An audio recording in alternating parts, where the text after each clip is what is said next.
Deuteronomy chapter 1. This is what Moses said to the assembly of Israel in the Transjordanian wastelands, the arid country opposite Sop, between Paran and Tophel, Laban, Hazeroth, and Dizahab.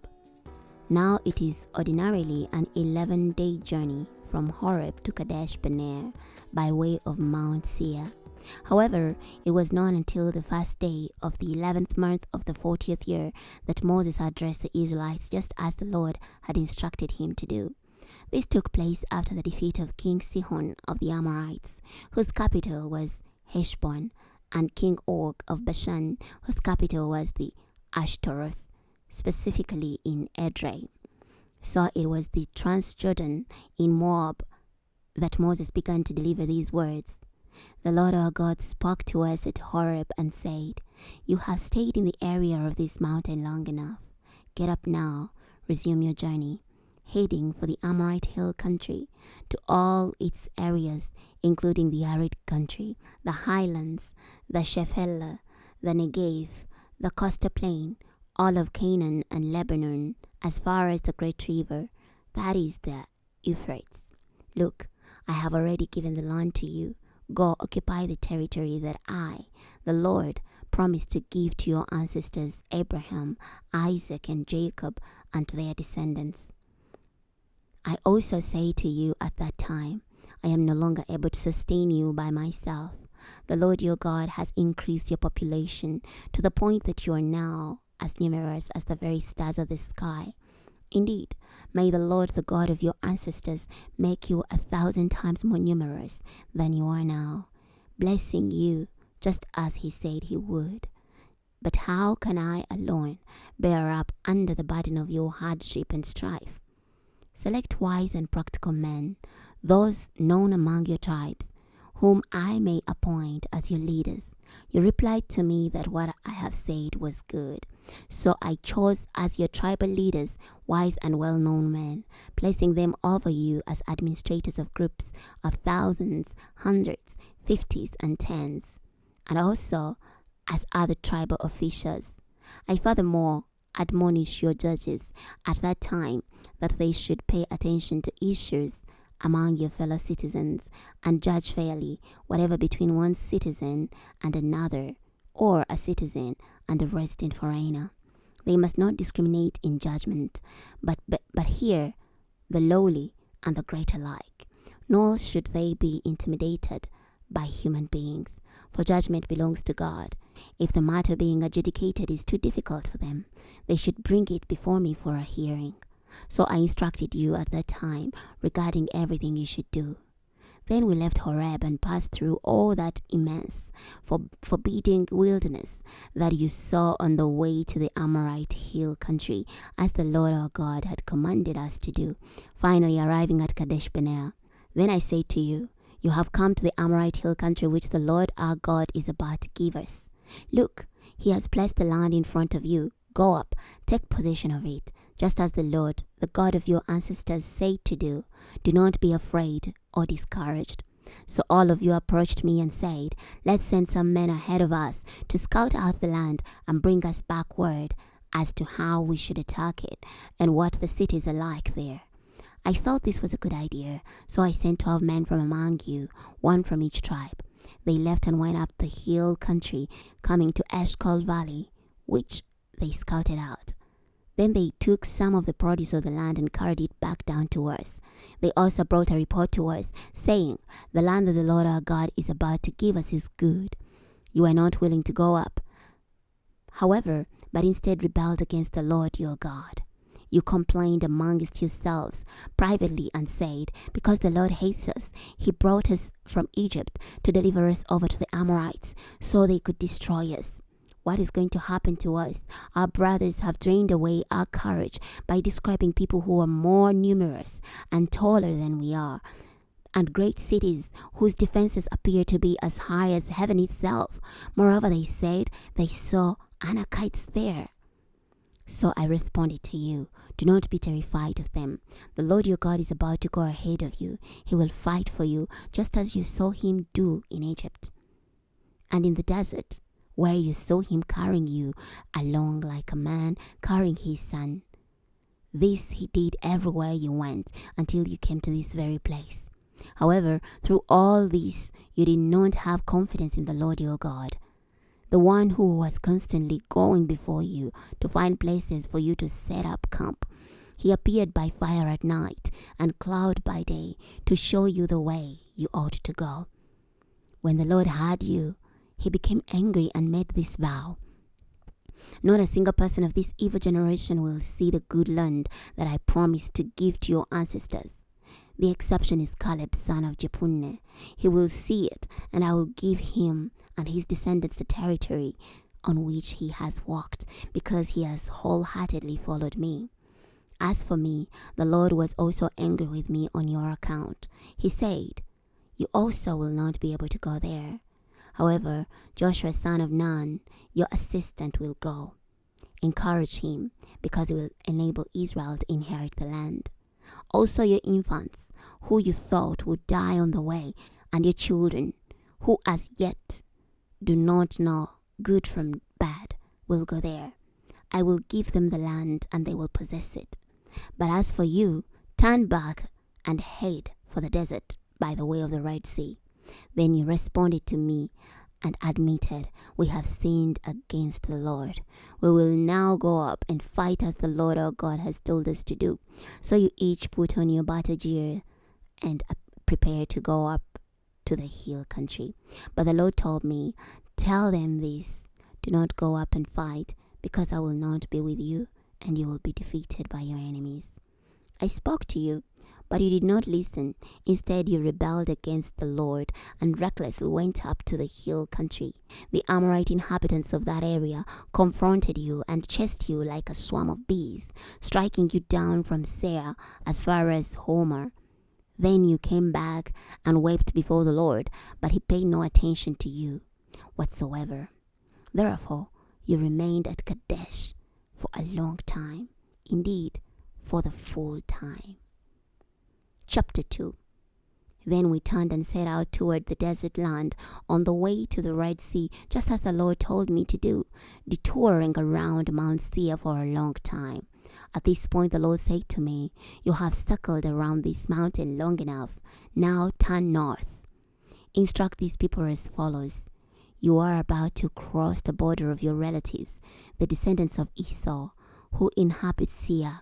They will be afraid of you, so watch yourselves carefully. Do not be hostile toward them, because I'm not giving you any of their land, not even a footprint, for I have given Mount Seir as an inheritance for Esau. You may purchase food to eat and water to drink from them. All along the way, I, the Lord your God, have blessed your every effort. I have been attentive to your travels through this great wasteland. These 40 years I have been with you. You have lacked for nothing. So we turned away from our relatives, the descendants of Esau, the inhabitants of Seir, turning from the desert route, from Elat and Ezion-Geber, and traveling the way of the Moab wastelands. Then the Lord said to me, do not harass Moab and provoke them to war, for I will not give you any of their land as your territory. This is because I have given Ar to the descendants of Lot as their possession. The Emites used to live there, a people as powerful, numerous, and tall as the Anakites. These people, as well as the Anakites, are also considered Raphites. The Moabites call them Emites. Previously, the Horites lived in Seir, but the descendants of Esau dispossessed and destroyed them and settled in their place, just as Israel did to the land it came to possess, the land the Lord gave them. Now, get up and cross the weedy Zered. So we did so.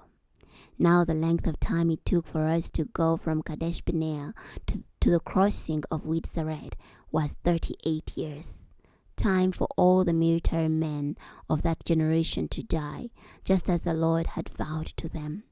Indeed, it was the very hand of the Lord that eliminated them from within the camp until they were all gone. So it was that after all the military men had been eliminated from the community, the Lord said to me, today you are going to cross the border of Moab, that is, of Ar. But when you come close to the Ammonites, do not harass or provoke them, because I'm not giving you any of the Ammonites' land as your possession. I have already given it to Lot's descendants as their possession.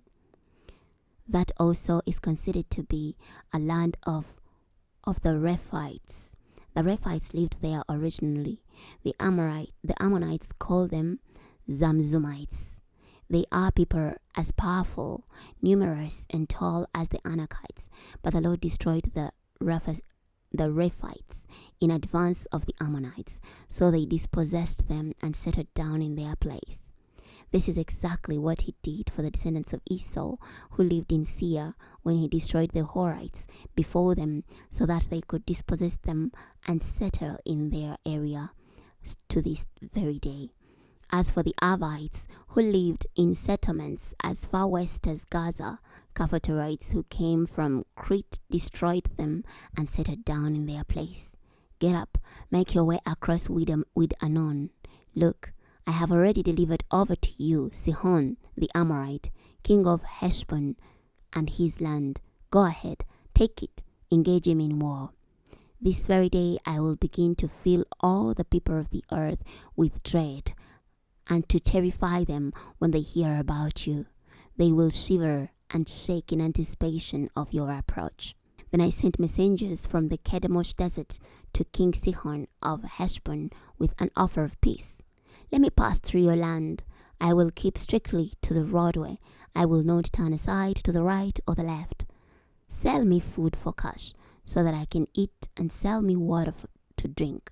Just allow me to go through on foot, just as the descendants of Esau who live at Seir and the Moabites who live at Ur did for me, until I cross the Jordan to the land the Lord our God is giving us.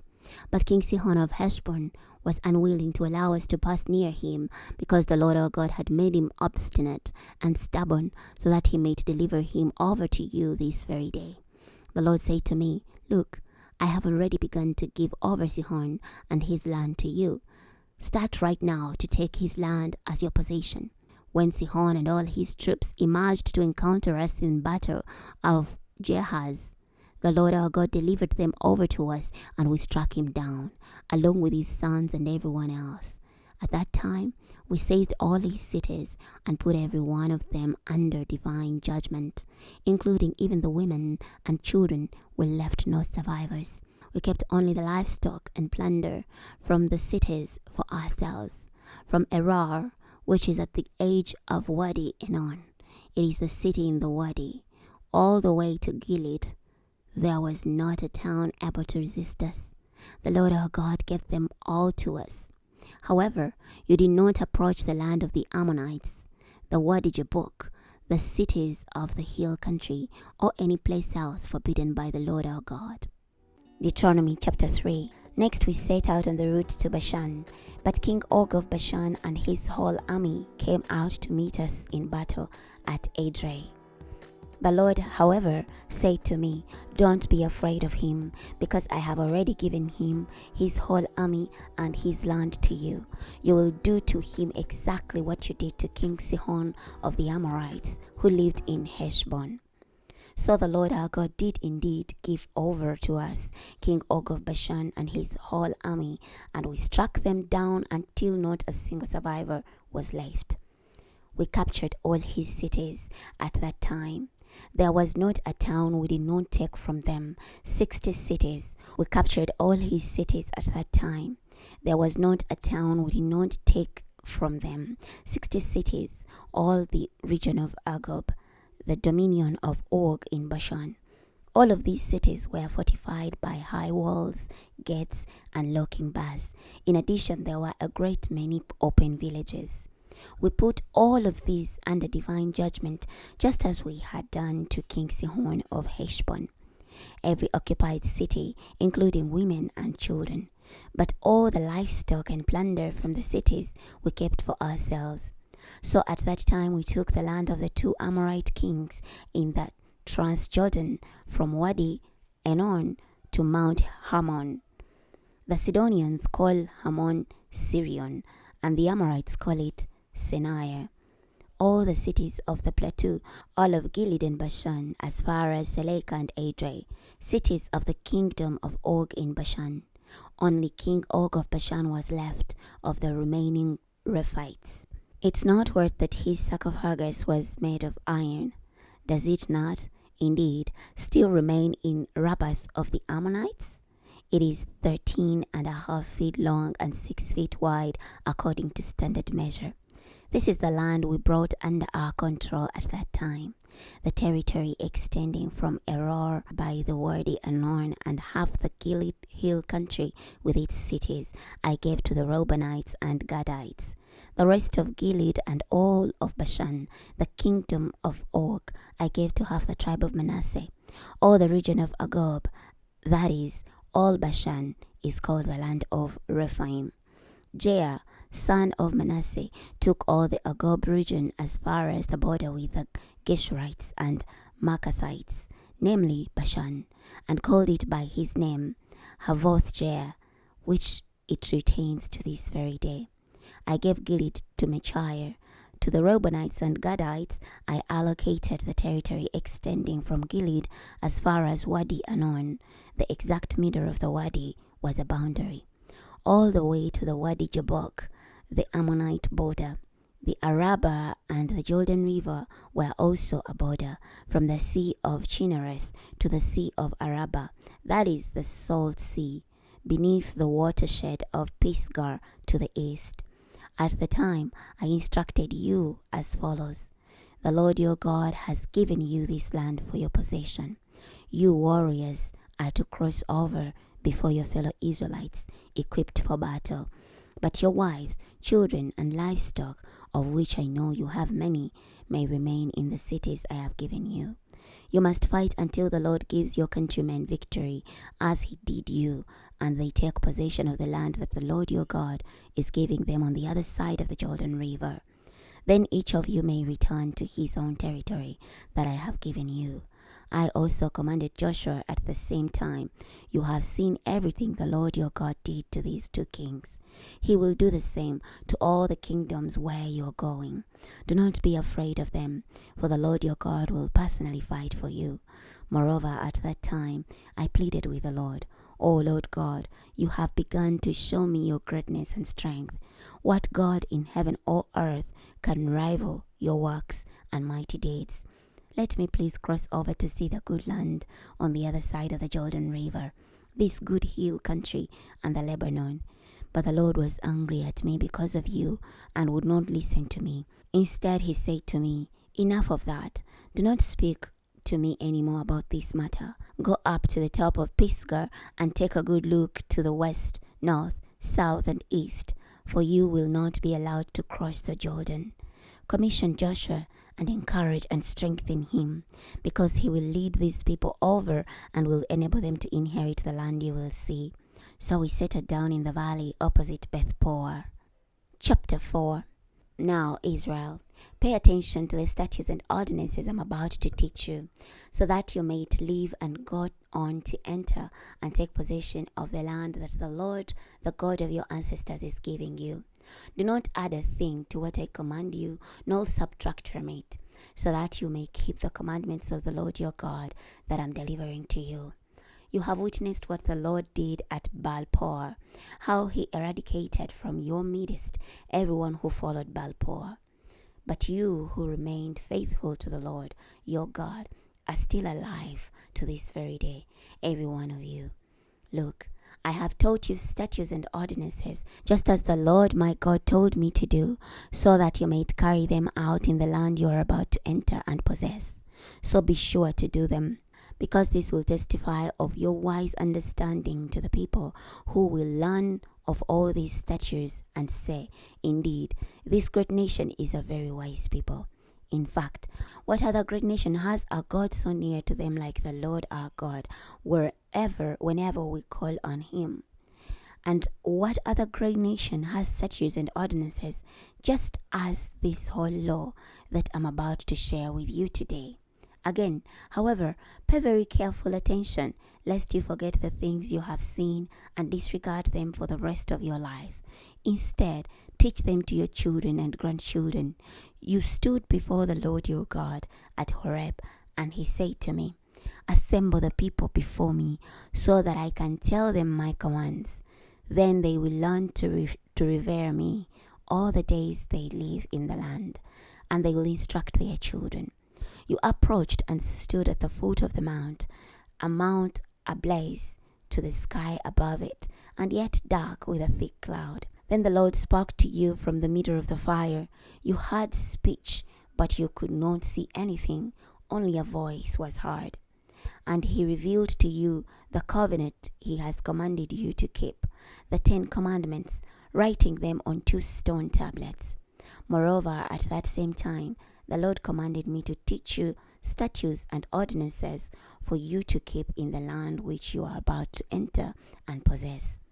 Be very careful then, because you saw no form at that time the Lord spoke to you at Horeb from the middle of the fire.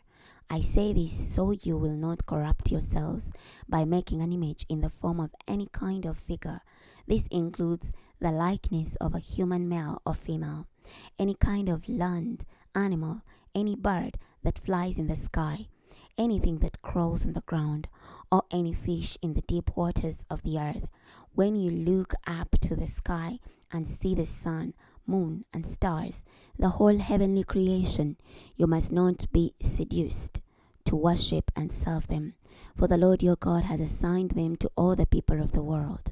You, however, the Lord has selected and brought from Egypt, that iron smelting furnace, to be his special people as you are today. But the Lord became angry with me because of you, and vowed that I would never cross the Jordan, nor enter the good land that he is about to give you. So I must die here in this land. I will not cross the Jordan, but you are going over and will possess that good land. Be on guard, so that you do not forget the covenant of the Lord your God that he has made with you, and that you do not make an image of any kind, just as he has forbidden you. For the Lord your God is a consuming fire. He is a jealousy God. After you have produced children and grandchildren and have been in the land a long time, if you become corrupt and make an image of any kind and do other evil things before the Lord your God that enrage him, I invoke heaven and earth as witnesses against you today, that you will surely and swiftly be removed from the very land you are about to cross the Jordan to possess. You will not last long there, because you will surely be annihilated. Then the Lord will scatter you among the people, and there will be very few of you among the nation where the Lord will drive you. There you will worship gods made by human hands, wood and stone, that can neither see, hear, eat, nor smell. But if you seek the Lord your God from there, you will find him, if indeed you seek him with all your heart and soul. If you're distressed when all these things happen to you in the latter days, if you return to the Lord your God and obey him, for he is a merciful God, he will not let you down or destroy you, for he cannot forget the covenant with your ancestors that he confirmed by oath to them. Indeed, ask about the distant past, starting from the day God created humankind on the earth, and ask from one end of heaven to the other, whether there has ever been such a great thing as this, or even a rumor of it. Have a people ever heard the voice of God speaking from the middle of fire, as you yourselves have, and lived to tell about it? Or has God ever before tried to deliver a nation from the middle of another nation, accompanied by judgments, signs, wonders, war, strength, power, and other very terrifying things, like the Lord your God did for you in Egypt before your very eyes? You have been told that the Lord alone is God. There is no other besides him. From heaven he spoke to you in order to teach you, and on earth he showed you his great fire, from which you also heard his words. Moreover, Because he loved your ancestors, he chose their descendants who followed them and personally brought you out of Egypt with his great power, to dispossess nations greater and stronger than you, and brought you here this day to give you their land as your property. Today, realize and carefully consider that the Lord is God in heaven above, and on earth below. There is no other. Keep his statutes and commandments that I'm setting forth today, so that it may go well with you and your descendants, and that you may enjoy longevity in the land that the Lord your God is about to give you as a permanent possession. Then Moses selected 3 cities in the Transjordan toward the east. Anyone who accidentally killed someone without hating him at the time of the accident could flee to one of these cities and be safe. These cities are Bezer in the desert plateau for the Reubenites, Ramoth in Gilead for the Gadites, and Golan in Bashan for the Manassehite. This is the law that Moses set before the Israelites. These are the stipulations, statutes, and ordinances that Moses spoke to the Israelites after he had brought them out of Egypt, in the Transjordan, in the valley opposite Beth-peor, in the land of King Sihon of the Amorites, who lived in Heshbon.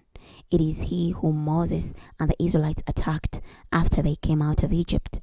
They possessed his land and that of King Og of Bashan, both of whom were Amorite kings in the Transjordan to the east.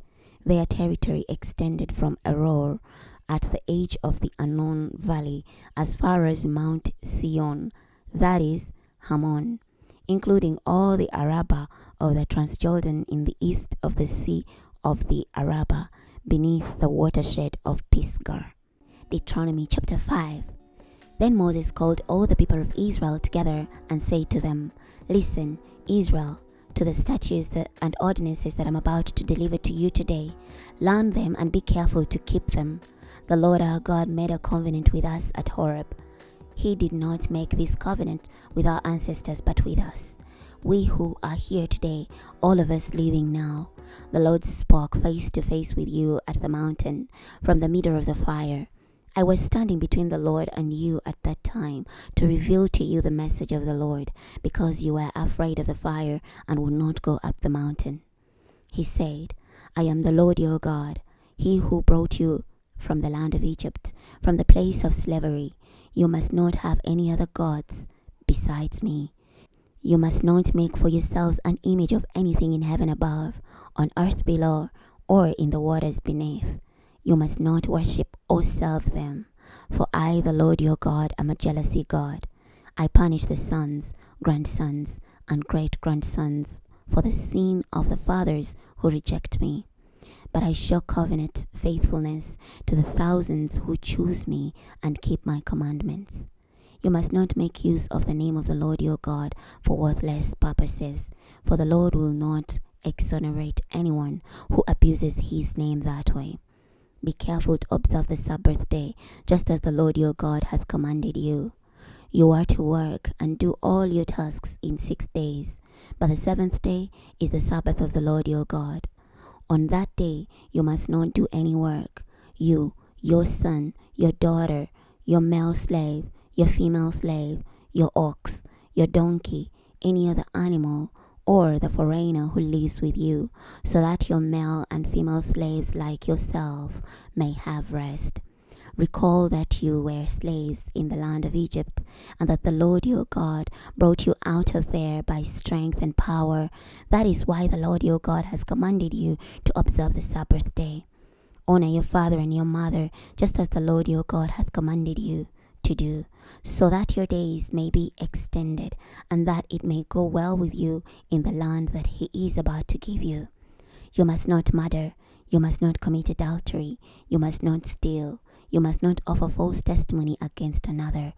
You must not desire another man's wife, nor should you crave his house, his field, his male and female servants, his ox, his donkey, or anything else he owns. The Lord said these things to your entire assembly at the mountain, from the middle of the fire, the cloud, and the darkness with a loud voice. And that was all he said. Then he inscribed the words on 2 stone tablets and gave them to me. Then, when you heard the voice from the midst of the darkness, while the mountain was ablaze, all your tribal leaders and elders approached me. You said, "The Lord our God hath shown us his great glory, and we have heard him speak from the middle of the fire." It is now clear to us that God can speak to human beings and they can keep on living. But now, why should we die? Because this intense fire will consume us. If we keep hearing the voice of the Lord our God, we will die. Who is there from the entire human race who has heard the voice of the living God speaking from the middle of the fire as we have and has lived? You go near so that you can hear everything the Lord our God is saying, and then you can tell us whatever he says to you. Then we will pay attention and do it. When the Lord heard you speaking to me, he said to me, "I have heard what these people have said to you. They have spoken well. If only it would really be their desire to fear me and obey all my commandments in the future, so that it may go well with them and their descendants forever. Go and tell them, 'Return to your tents.' But as for you, remain here with me, so I can declare to you all the commandments, statutes, and ordinances that you are to teach them, so that they can carry them out in the land I'm about to give them. Be careful, therefore, to do exactly what the Lord your God hath commanded you. Do not turn right or left.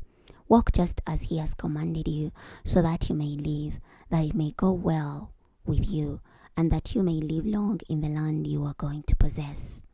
Chapter 6. Now these are the commandments, statutes, and ordinances that the Lord your God instructed me to teach you, so that you may carry them out in the land where you are headed, and that you may revere the Lord your God, that you will keep all his statutes and commandments that I am giving you, your children and your grandchildren, all your lives, to prolong your days. Pay attention, Israel, and be careful to do this, so that it may go well with you, and that you may increase greatly in number, as the Lord God of your ancestors said to you. You will have a land flowing with milk and honey. Listen, Israel, the Lord is our God. The Lord is one. You must love the Lord your God with your whole mind, your whole being, and all your strength. These words I'm commanding you today must be kept in mind, and you must teach them to your children and speak of them as you sit in your house, as you walk along the road, as you lie down, and as you get up.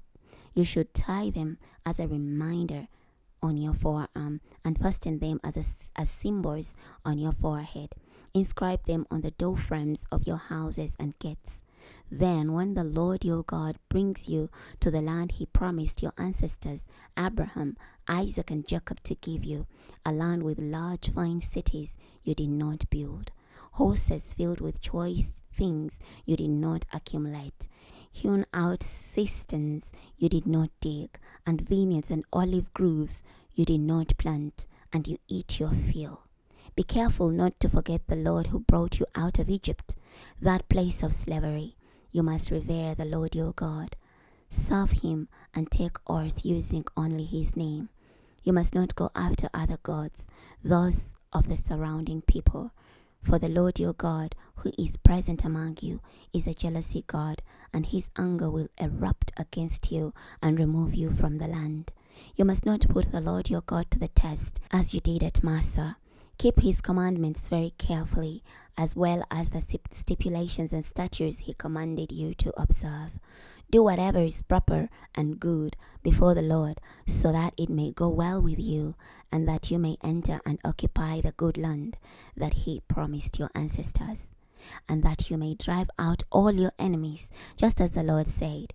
When your children ask you later on, what are the stipulations, statutes, and ordinances that the Lord our God commanded you, you must say to them, "We were Pharaoh's slaves in Egypt, but the Lord brought us out of Egypt in a powerful way, and he brought signs and great, devastating wonders on Egypt, on Pharaoh, and on his whole family before our very eyes. He delivered us from there so that he could give us the land he had promised our ancestors. The Lord commanded us to obey all these statutes and to revere him, so that it may always go well for us, and he may preserve us." so that it may always go well for us, and he may preserve us as he has to this day. We will be innocent if we carefully keep all these commandments before the Lord our God, just as he commanded. Deuteronomy chapter 7. When the Lord your God brings you to the land that you are going to occupy and forces out many nations before you, Hittites, Girgashites, Amorites, Canaanites, Perizzites, Hivites, Jebusites, 7 nations more numerous and powerful than you, and he delivers them over to you, and you attack them, you must utterly annihilate them. Make no treaty with them and show them no mercy. You must not intermarry with them. Do not give your daughters to their sons or take their daughters to your sons, for they will turn your sons away from me to worship other gods. Then the anger of the Lord will erupt against you, and he will quickly destroy you. Instead, this is what you must do to them. You must tear down their altars, shatter their sacred pillars, cut down their sacred Asherah poles, and burn up their idols. For you are a people holy to the Lord your God. He has chosen you to be his people, prized above all others on the face of the earth. It's not because you are more numerous than all the other peoples that the Lord favored and chose you, for in fact you were the least numerous of all peoples, but rather it is because of his love for you and his faithfulness to the promise he solemnly vowed to your ancestors that the Lord brought you out with great power, redeeming you from the place of slavery, from the power of Pharaoh, king of Egypt. So realize that the Lord your God is the true God, the faithful God who keeps covenant faithfully with those who love him and keep his commandments to 1,000 generations, but who pays back those who hate him as they deserve and destroys them. He will not ignore those who hate him, but will repay them as they deserve. So keep the commandments, statutes, and ordinances that I today am commanding you to do. If you obey these ordinances and are careful to do them, the Lord your God will faithfully keep covenant with you as he promised your ancestors. He will love and bless you and make you numerous. He will bless you with many children, with the produce of your soil, your grain, your new wine, your oil, the offspring of your oxen, and the young of your flocks in the land which he promised your ancestors to give you. You will be blessed beyond all peoples. There will be no barrenness among you or your livestock. The Lord will protect you from all sickness, and you will not experience any of the terrible diseases that you knew in Egypt. Instead, he will inflict them on all those who hate you. You must destroy all the people whom the Lord your God is about to deliver over to you. You must not pity them or worship their gods, for that will be a snare to you. If you think, these nations are more numerous than I, how can I dispossess them? You must not fear them. You must carefully recall what the Lord your God did to Pharaoh and all Egypt, the great judgments you saw, the signs and wonders, the strength and power by which he brought you out. Thus the Lord your God will do to all the people you fear. Furthermore, the Lord your God will release hornets among them until the very last ones who hide. People you fear. Furthermore, the Lord your God will release hornets among them until the very last one who hide from you perish. You must not tremble in their presence, for the Lord your God, who is present among you, is a great and awesome God. He, the God who leads you, will expel the nations little by little. You will not be allowed to destroy them all at once, lest the wild animals overrun you. The Lord your God will give them over to you. He will throw them into a great panic until they are destroyed. He will hand over their kings to you, and you will erase their very names from the memory. Nobody will be able to resist you until you destroy them. You must burn the images of their gods, but do not covet the silver and gold that covers them so much that you take it for yourselves and thus become ensnared by it. for it is abhorrent to the Lord your God. You must not bring any abhorrent thing into your house and thereby become an object of divine wrath along with it. You must absolutely detest and abhor it, for it's an object of divine wrath. Chapter 8. You must keep carefully all these commandments I'm giving you today, so that you may live, increase in number, and go in and occupy the land that the Lord promised to your ancestors. Remember the whole way by which he has brought you these 40 years through the desert, so that he might, by humbling you, test you to see if you have it within you to keep his commandments or not. So he humbled you by making you hungry and then feeding you with unfamiliar manna. He did this to teach you that humankind cannot live by bread alone, but also by everything that comes from the Lord's mouth.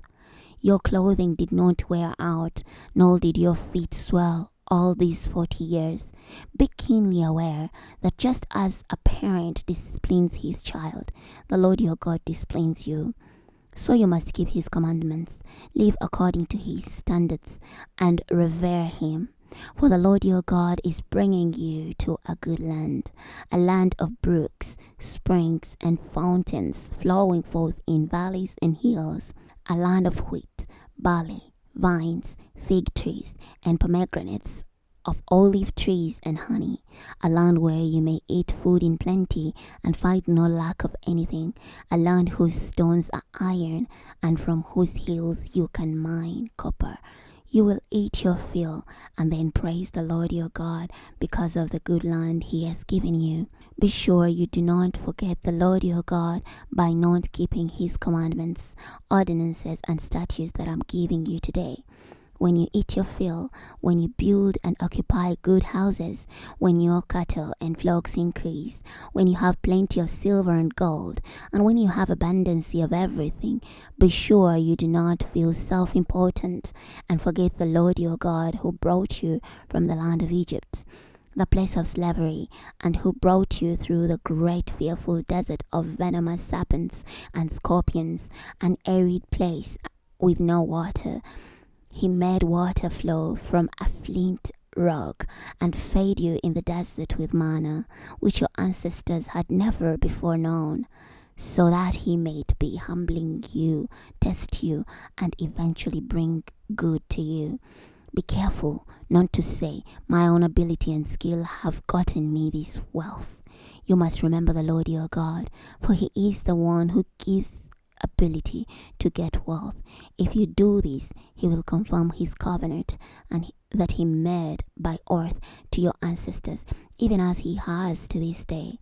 Now, if you forget the Lord your God at all and follow other gods, worshipping and prostrating yourselves before them, I testify to you today that you will surely be annihilated, just like the nations the Lord is about to destroy from your side. So he will do to you because you would not obey him. Deuteronomy chapter 9. Listen, Israel, today you are about to cross the Jordan so you can dispossess the nations there, people greater and stronger than you who live in large cities with extremely high fortifications. They include the Anakites, a numerous and tall people whom you know about, and of whom it is said, who is able to resist the Anakites? Understand today that the Lord your God, who goes before you, is a devouring fire. He will defeat and subdue them before you. You will dispossess and destroy them quickly, just as he has told you. Do not think of yourselves after the Lord your God has driven them out before you. Because of my own righteousness, the Lord has brought me here to possess this land. It is because of the wickedness of these nations that the Lord is driving them out ahead of you. It is not because of your righteousness or even your inner uprightness that you have come here to possess their land. Instead, because of the wickedness of these nations, the Lord your God is driving them out ahead of you in order to confirm the promise he made, an oath to your ancestors, to Abraham, Isaac, and Jacob. Understand, therefore, that it is not because of your righteousness that the Lord your God is about to give you this good land as a possession. For you are a stubborn people. Remember, Don't ever forget how you provoked the Lord your God in the desert.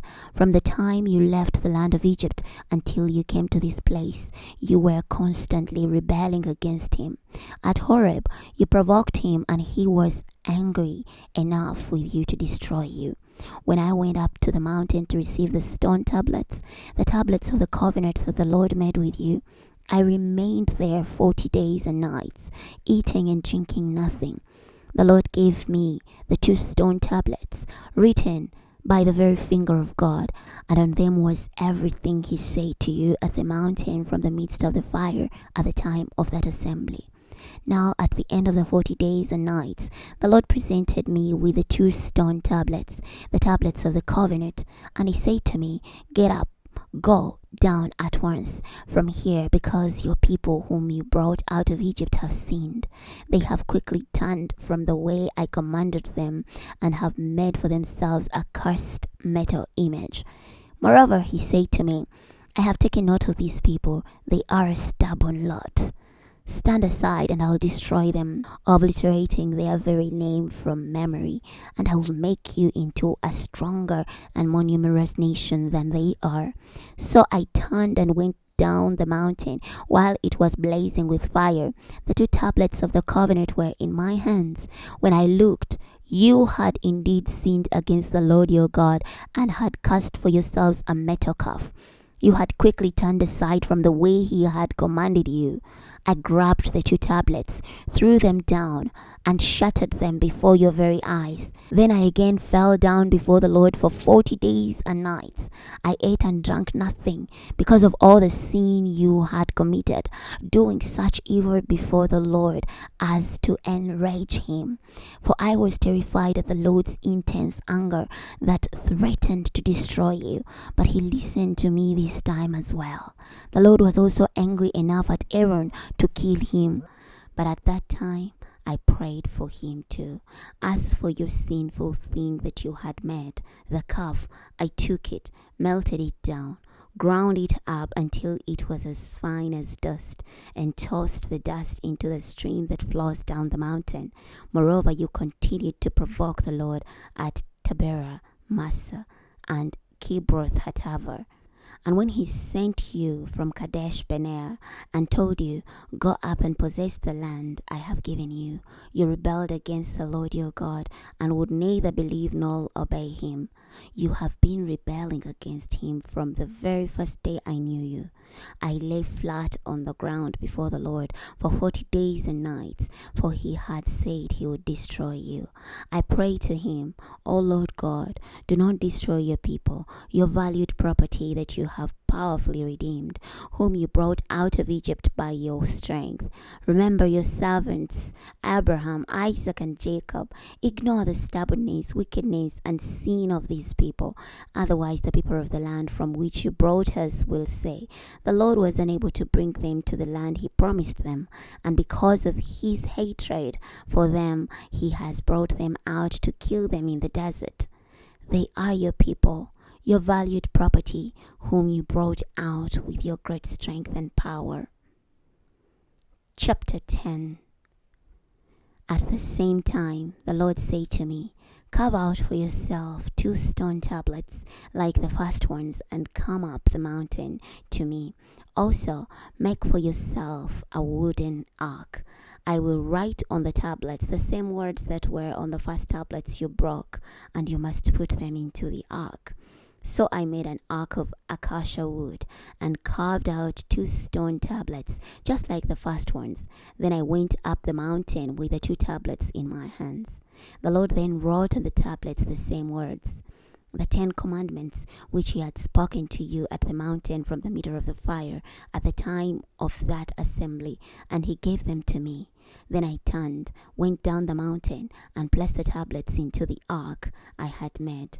They are still there, just as the Lord commanded me. During those days, the Israelites traveled from Beroth Beneyakan to Moserah. There Aaron died and was buried, and his son Eleazar became priest in his place. From there they traveled to Gudgoda, and from Gudgoda to Jotbatha, a place of flowing streams. At that time, the Lord set apart the tribe of Levi to carry the ark of the Lord's covenant, to stand before the Lord to serve him, and to formulate blessings in his name, as they do to this very day. Therefore, Levi has no allotment or inheritance among his brothers. The Lord is his inheritance, just as the Lord your God told him.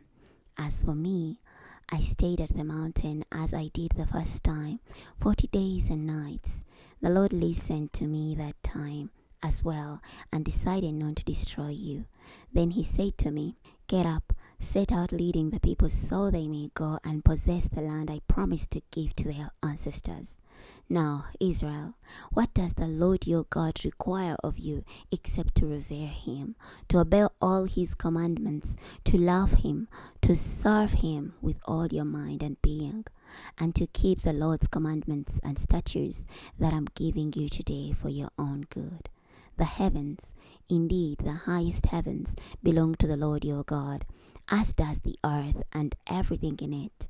However, only to your ancestors did he show his loving favor, and he chose you, their descendants, from all peoples, as is apparent today.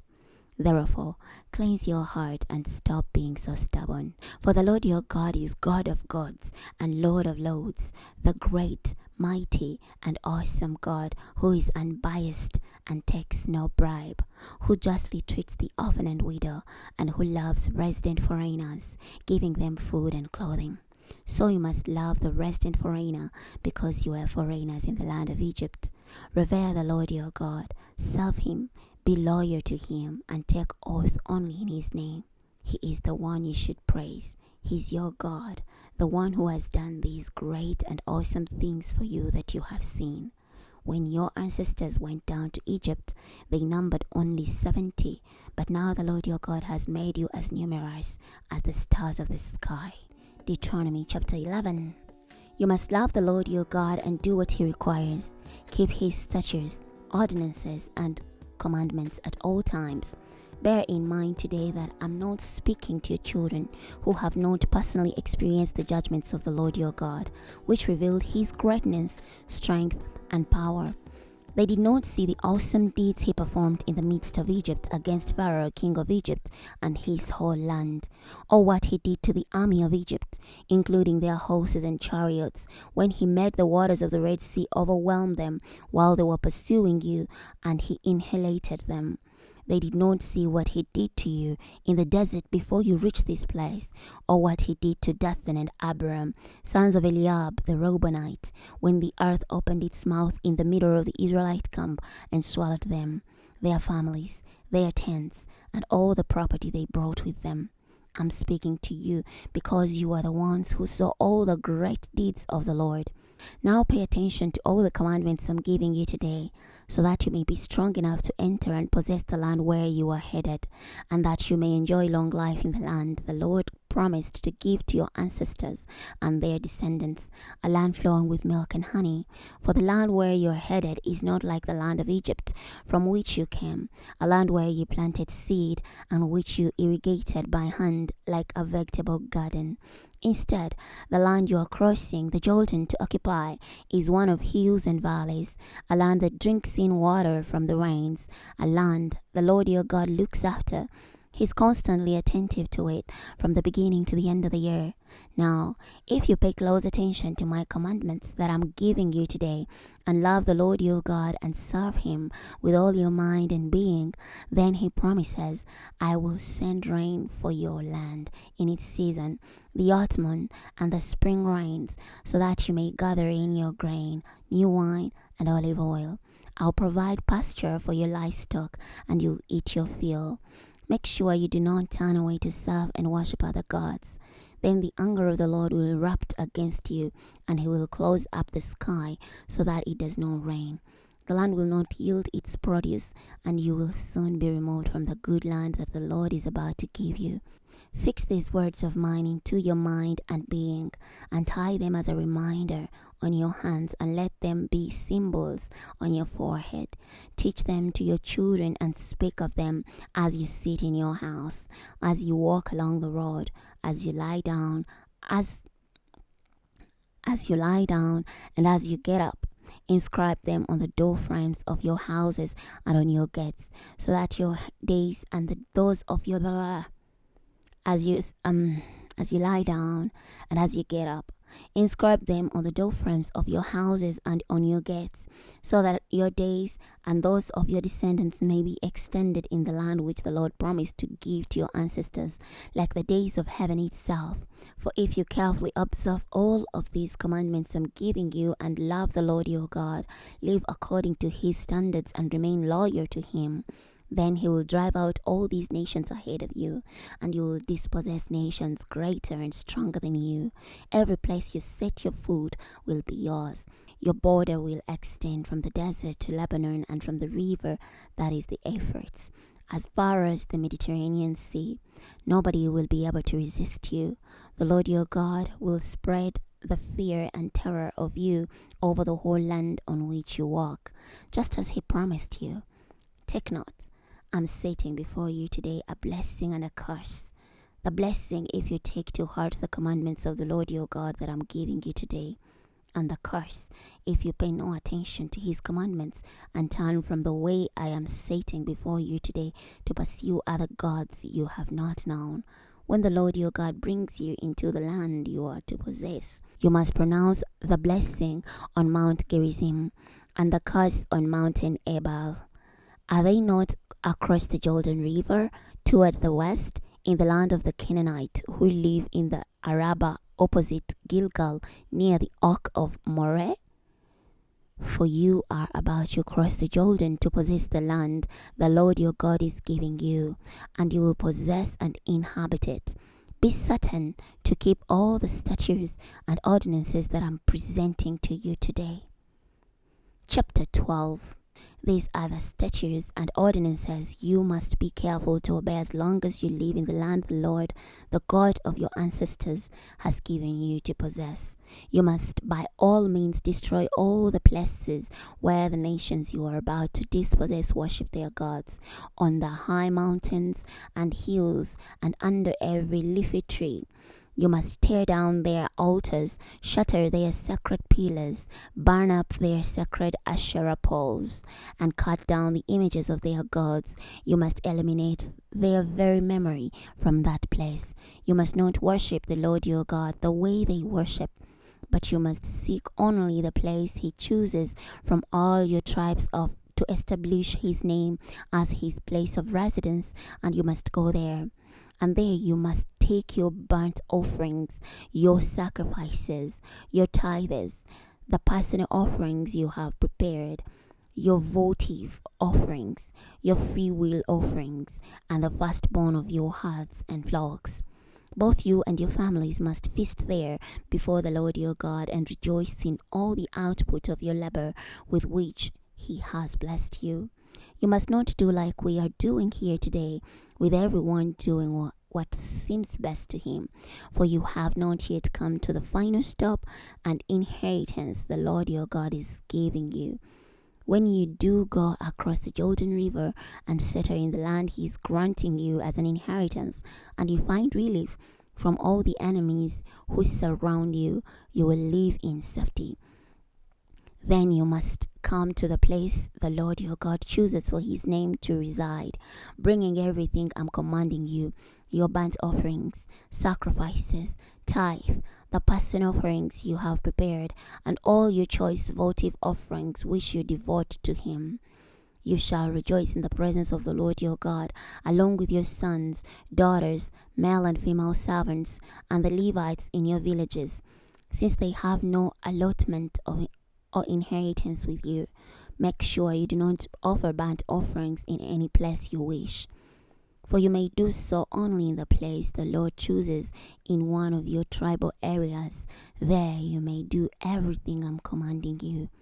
On the other hand, you may slaughter and eat meat as you please when the Lord your God blesses you in all your villages. Both the ritually pure and impure may eat it, whether it is a gazelle or an ibex.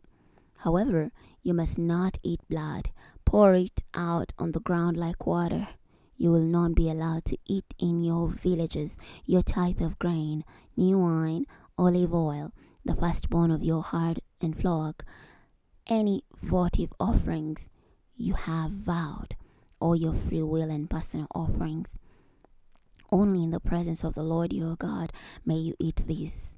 In the place he chooses, this applies to you, your sons, your daughter, your male and female servant, and the Levites in your villages. In that place you will rejoice before the Lord your God in all the output of your labor. Be careful not to overlook the Levites as long as you live in the land.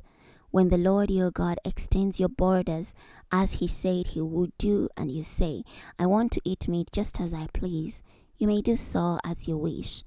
If the place he chooses to locate his name is too far for you, you may slaughter any of your herd and flock he has given you, just as I have stipulated. You may eat them in your villages, just as you wish. Like you eat the gazelle or ibex, so you may eat these. The ritually impure and pure alike may eat them. However, by no means eat the blood, for the blood is life itself. You must not eat the life with the meat. You must not eat it. You must pour it out on the ground like water. You must not eat it, so that it may go well with you and your children after you. You will be doing what is right in the Lord's sight. Only the holy things and votive offerings that belong to you, you must pick up and take to the place the Lord will choose. You must offer your burnt offerings, both meat and blood, on the altar of the Lord your God. The blood of your other sacrifices you must pour out on his altar while you eat the meat. Pay careful attention to all these things I am commanding you, so that it may always go well with you and your children after you, when you do what is good and right in the sight of the Lord your God. When the Lord your God eliminates the nations from the place where you are headed, and you dispossess them, you will settle down in their land. After they have been destroyed from your presence, be careful not to be ensnared like they are. Do not pursue their gods and say, how do these nations serve their gods? I will do the same.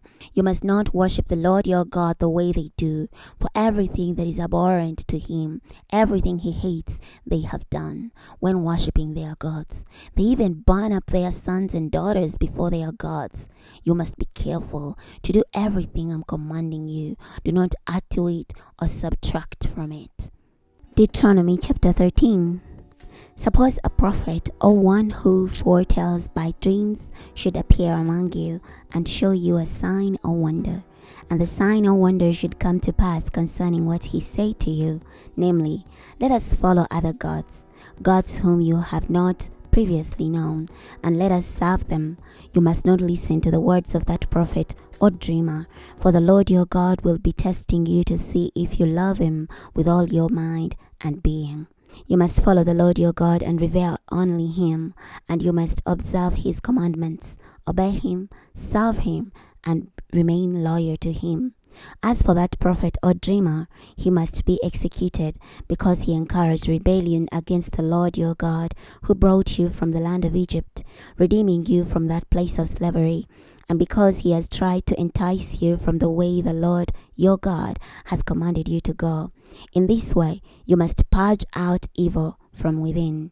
Suppose your own full brother, your son, your daughter, your beloved wife, or your closest friend should seduce you secretly and encourage you to go and serve other gods that neither you nor your ancestors have previously known, the gods of the surrounding people, whether near you or far from you, from one end of the earth to the other.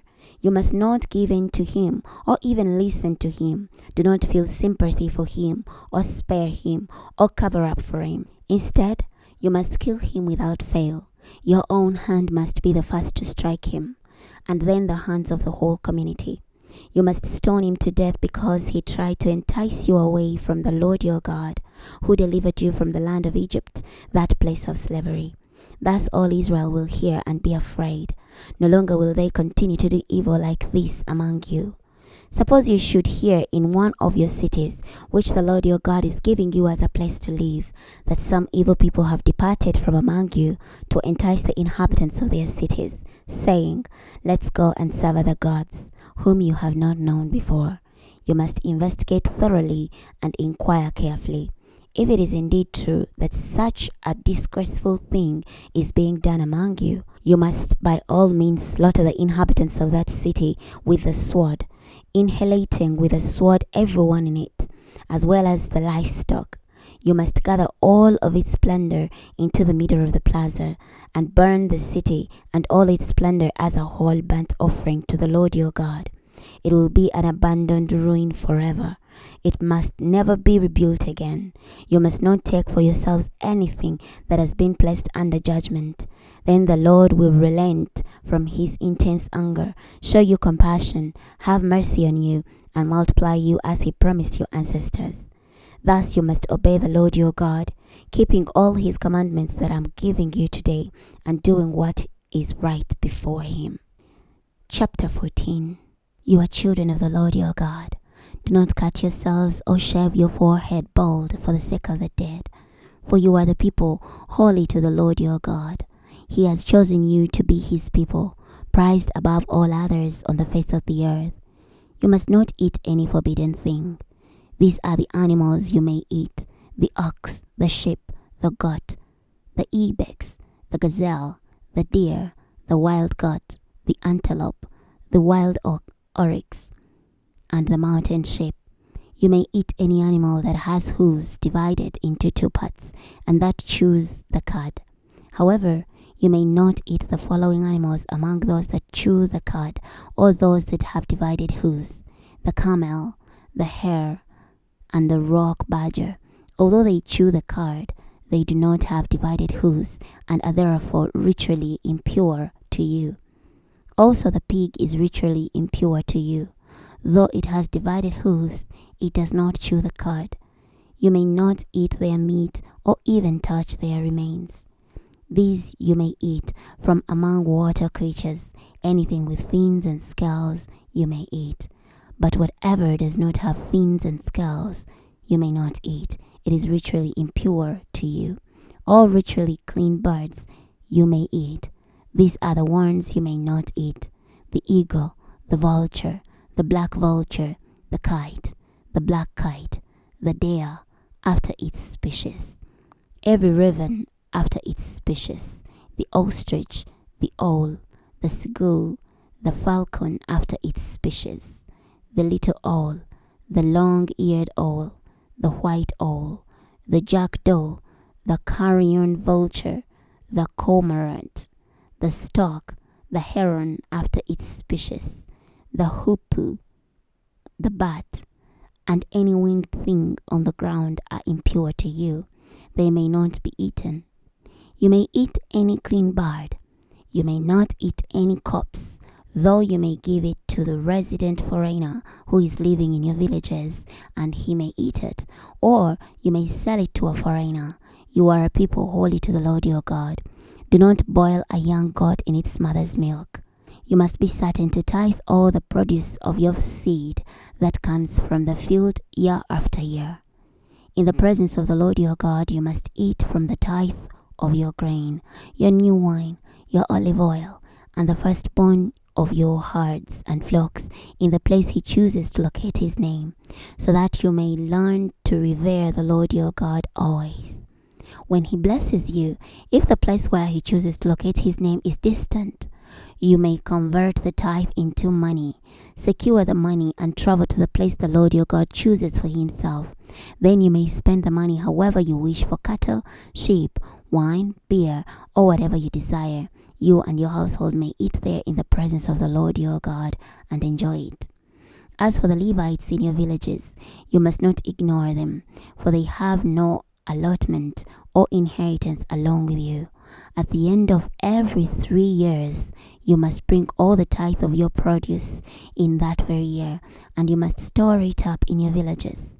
Then the Levites, because they have no allotment or inheritance with you, the resident foreigners, the orphans, and the widows of your villages, may come and eat their fill, so that the Lord your God may bless you in all the work you do. Deuteronomy chapter 15. At the end of every 7 years, you must declare a cancellation of debts. This is the nature of the cancellation. Every creditor must remit what he has loaned to another person. He must not force payment from his fellow Israelite, for it is to be recognized as the Lord's cancellation of debts. You may exact payment from a foreigner, but whatever your fellow Israelite owes you, you must remit. However, there should not be any poor among you, for the Lord will surely bless you in the land that he is giving you as an inheritance, if you carefully obey him by keeping all these commandments that I'm giving you today. For the Lord your God will bless you, just as he has promised. You will lend to many nations, but will not borrow from any, and you will rule over many nations, but they will not rule over you. If a fellow Israelite from one of your villages in the land that the Lord your God is giving you should be poor, you must not harden your heart to be insensitive to his impoverished condition. Instead, you must be sure to open your hand to him and generously lend him whatever he needs. Be careful lest you entertain the wicked thought that the 7th year, the year of cancellation of debts, has almost arrived, and your attitude be wrong toward your impoverished fellow Israelite, and you do not lend him anything. He will cry out to the Lord against you, and you will be regarded as having sinned. You must by all means lend to him and not be upset by doing it. For because of this, the Lord your God will bless you in all your work and in everything you attempt. There will never cease to be some poor people in the land. Therefore, I'm commanding you to make sure you open your hand to your fellow Israelite who are needy and poor in your land. If your fellow Hebrew, whether male or female, is sold to you and serves you for 6 years, then in the 7th year you must let that servant go free. If you set them free, you must not send them away empty-handed. You must supply them generously from your flock, your threshing floor, and your winepress. As the Lord your God has blessed you, you must give to them. Remember that you were a slave in the land of Egypt, and the Lord your God redeemed you. Therefore, I'm commanding you to do this thing today. However, if the servant says to you, I do not want to leave you, because he loves you and your household, since he's well off with you, you shall take an awl and pierce a hole through his ear to the door. Then he will become your servant permanently. This applies to your female servant as well. You should not consider it difficult to let him go free, for he will have served you for 6 years, twice the time of a hired worker. The Lord your God will bless you in everything you do. You must set apart for the Lord your God every firstborn male born to your herds and flocks. You must not work the firstborn of your bulls or shear the firstborn of your flocks. You and your household must eat them annually before the Lord your God in the place he chooses. If they have any kind of blemish, lameness, blindness, or anything else, you may not offer them as a sacrifice to the Lord your God. You may eat it in your villages, whether you are ritually impure or clean, just as you would eat a gazelle or an ibex. However, you must not eat its blood. You must pour it out on the ground like water. Chapter 16. Observe the month Abib and keep the Passover to the Lord your God, for in that month he brought you out of Egypt by night. You must sacrifice the Passover animal from the flock or the herd to the Lord your God in the place where he chooses to locate his name. You must not eat any yeast with it. For 7 days you must eat bread made without yeast, symbolic of affliction, for you came out of Egypt hurriedly. You must do this so you will remember for the rest of your life the day you came out of the land of Egypt. There must not be a scrap of yeast within your land for 7 days, nor can any of the meat you sacrifice on the evening of the first day remain until the next morning. You may not sacrifice the Passover in just any of your villages that the Lord your God is giving you, but you must sacrifice it in the evening in the place where he chooses to locate his name, at sunset, the time of day you came out of Egypt. You must cook and eat it in the place the Lord your God chooses. You may return the next morning to your tents. You must eat bread made without yeast for 6 days. The 7th day you are to hold an assembly to the Lord your God. You must not do any work on that day. You must count 7 weeks. You must begin to count them from the time you begin to harvest the standing grain. Then you are to celebrate the festival of weeks before the Lord your God with the voluntary offering that you will bring in portion to how he has blessed you. You shall rejoice before him, you, your son, your daughter, your male and female slaves, the Levites in your villages, the resident foreigners, the orphans, and the widows among you, in the place where the Lord chooses to locate his name. Furthermore, remember that you were a slave in Egypt, and so be careful to observe these statutes. You must celebrate the festival of temporary shelters for 7 days. At the time of the grain and grape harvest, you are to rejoice in your festival, you, your son, your daughter, your male and female slaves, the Levites, the resident foreigners, the orphans, and the widows who are in your villages. You are to celebrate the festival 7 days before the Lord your God in the place he chooses. For he will bless you in all your productivity, and in whatever you do, so you will indeed rejoice. 3 times a year, all your males must appear before the Lord your God in the place he chooses for the festival of unleavened bread, the festival of weeks, and the festival of temporary shelters, and they must not appear before him empty-handed. Every one of you must give as you are able, according to the blessing of the Lord your God that he has given you.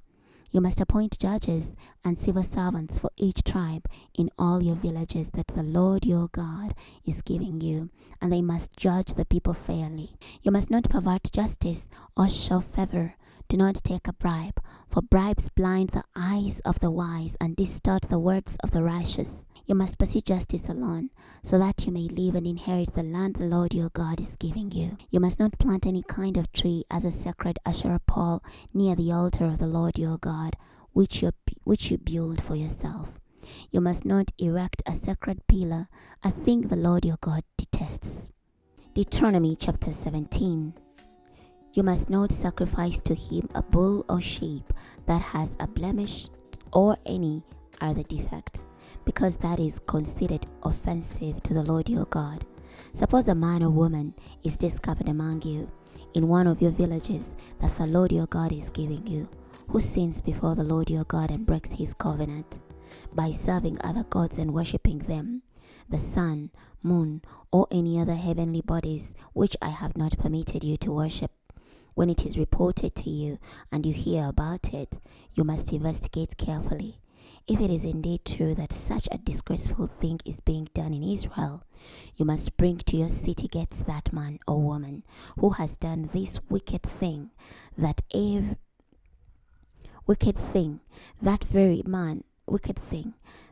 man or woman, and you must stone that person to death. At the testimony of 2 or 3 witnesses they must be executed. They cannot be put to death on the testimony of only 1 witness. The witness must be first to begin the execution, and then all the people are to join in afterward. In this way you will purge evil from among you. If a person is too difficult for you to judge, bloodshed, legal claim or assault, matters of controversy in your villages, you must leave there and go up to the place the Lord your God chooses. You will go to the Levitical priests and the judge in office in those days and seek a solution. They will render a verdict. You must then do as they have determined at that place the Lord chooses. Be careful to do just as you are told.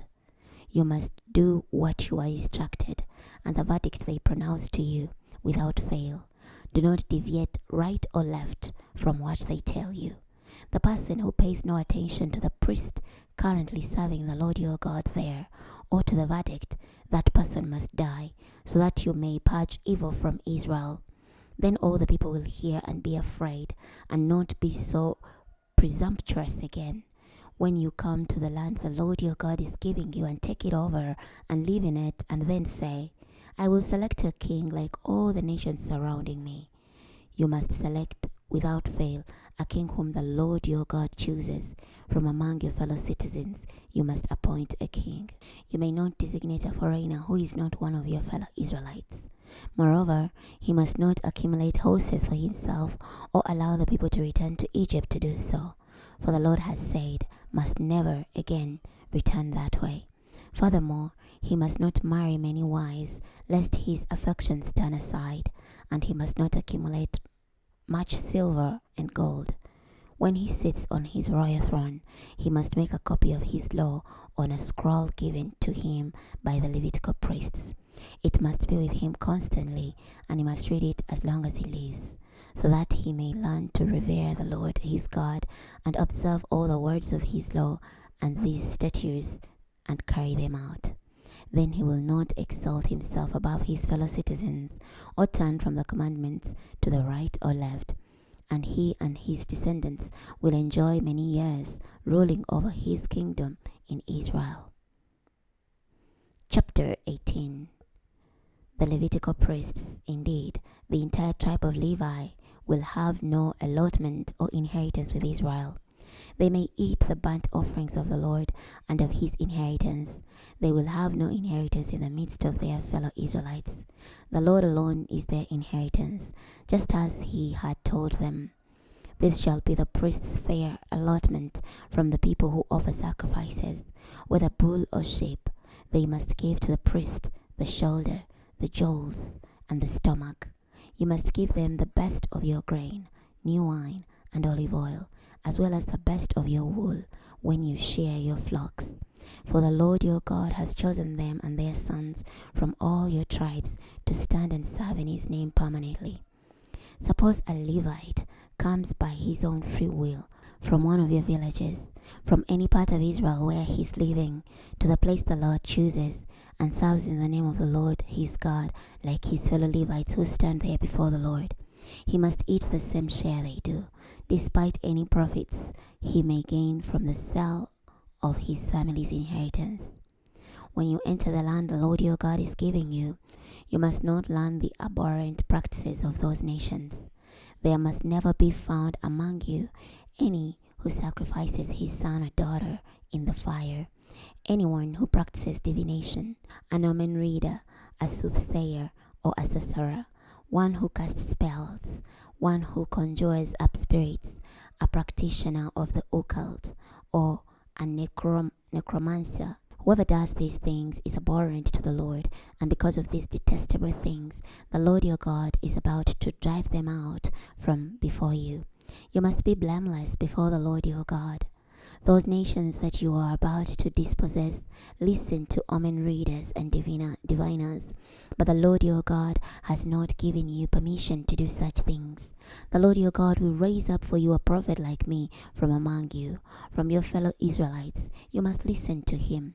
This accords with what happened at Horeb in the day of the assembly.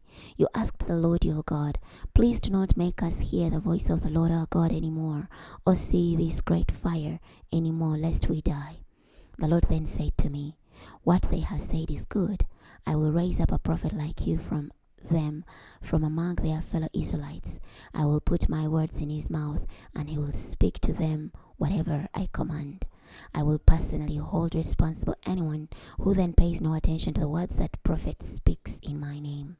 But if any prophet presumes to speak anything in my name that I have not authorized him to speak, or speaks in the name of other gods, that prophet must die. Now if you say to yourselves, how can we tell that a message is not from the Lord? Whenever a prophet speaks in my name, and the prediction is not fulfilled, then I have not spoken it. The prophet has presumed to speak it, so you need not fear him. Deuteronomy chapter 19. When the Lord your God destroys the nations whose land he is about to give you, and you dispossess them and settle in their cities and houses, you must set apart for yourselves 3 cities in the middle for your land that the Lord your God is giving you as a possession.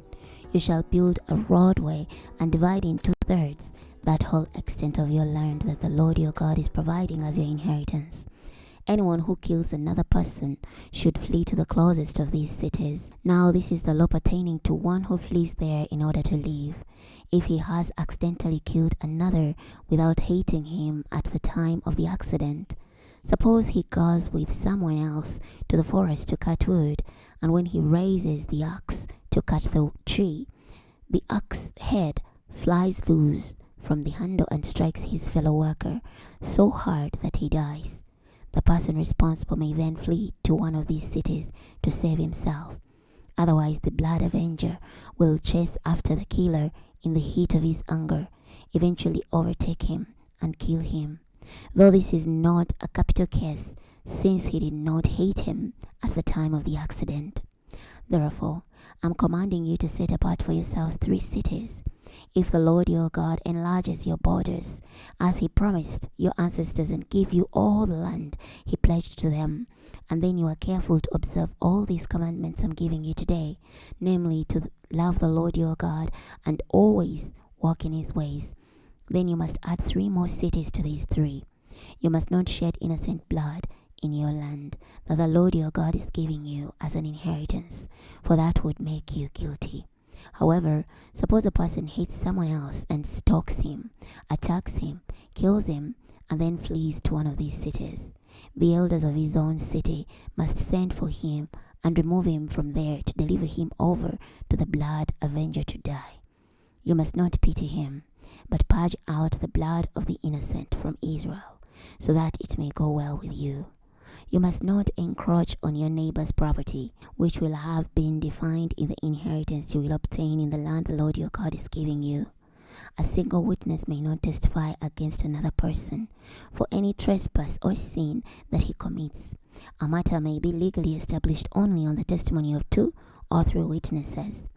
If a false witness testifies against another person and accuses him of a crime, then both parties to the controversy must stand before the Lord, that is, before the priests and judges who will be in office in those days. The judges will thoroughly investigate the matter, and if the witness should prove to be false and to have given false testimony against the accused, you must do to him what he had intended to do to the accused. In this way, you will purge evil from among you. The rest of the people will hear and become afraid to keep doing such evil among you. You must not show pity. The principle will be a life for a life, an eye for an eye, a tooth for a tooth, a hand for a hand, and a foot for a foot. Chapter 20. When you go to war against your enemies and see chariotry and troops who outnumber you, do not be afraid of them, for the Lord your God, who brought you up out of the land of Egypt, is with you. As you move forward for battle, the priest will approach and say to the soldiers, "Listen, Israel, today you are moving forward to do battle with your enemies.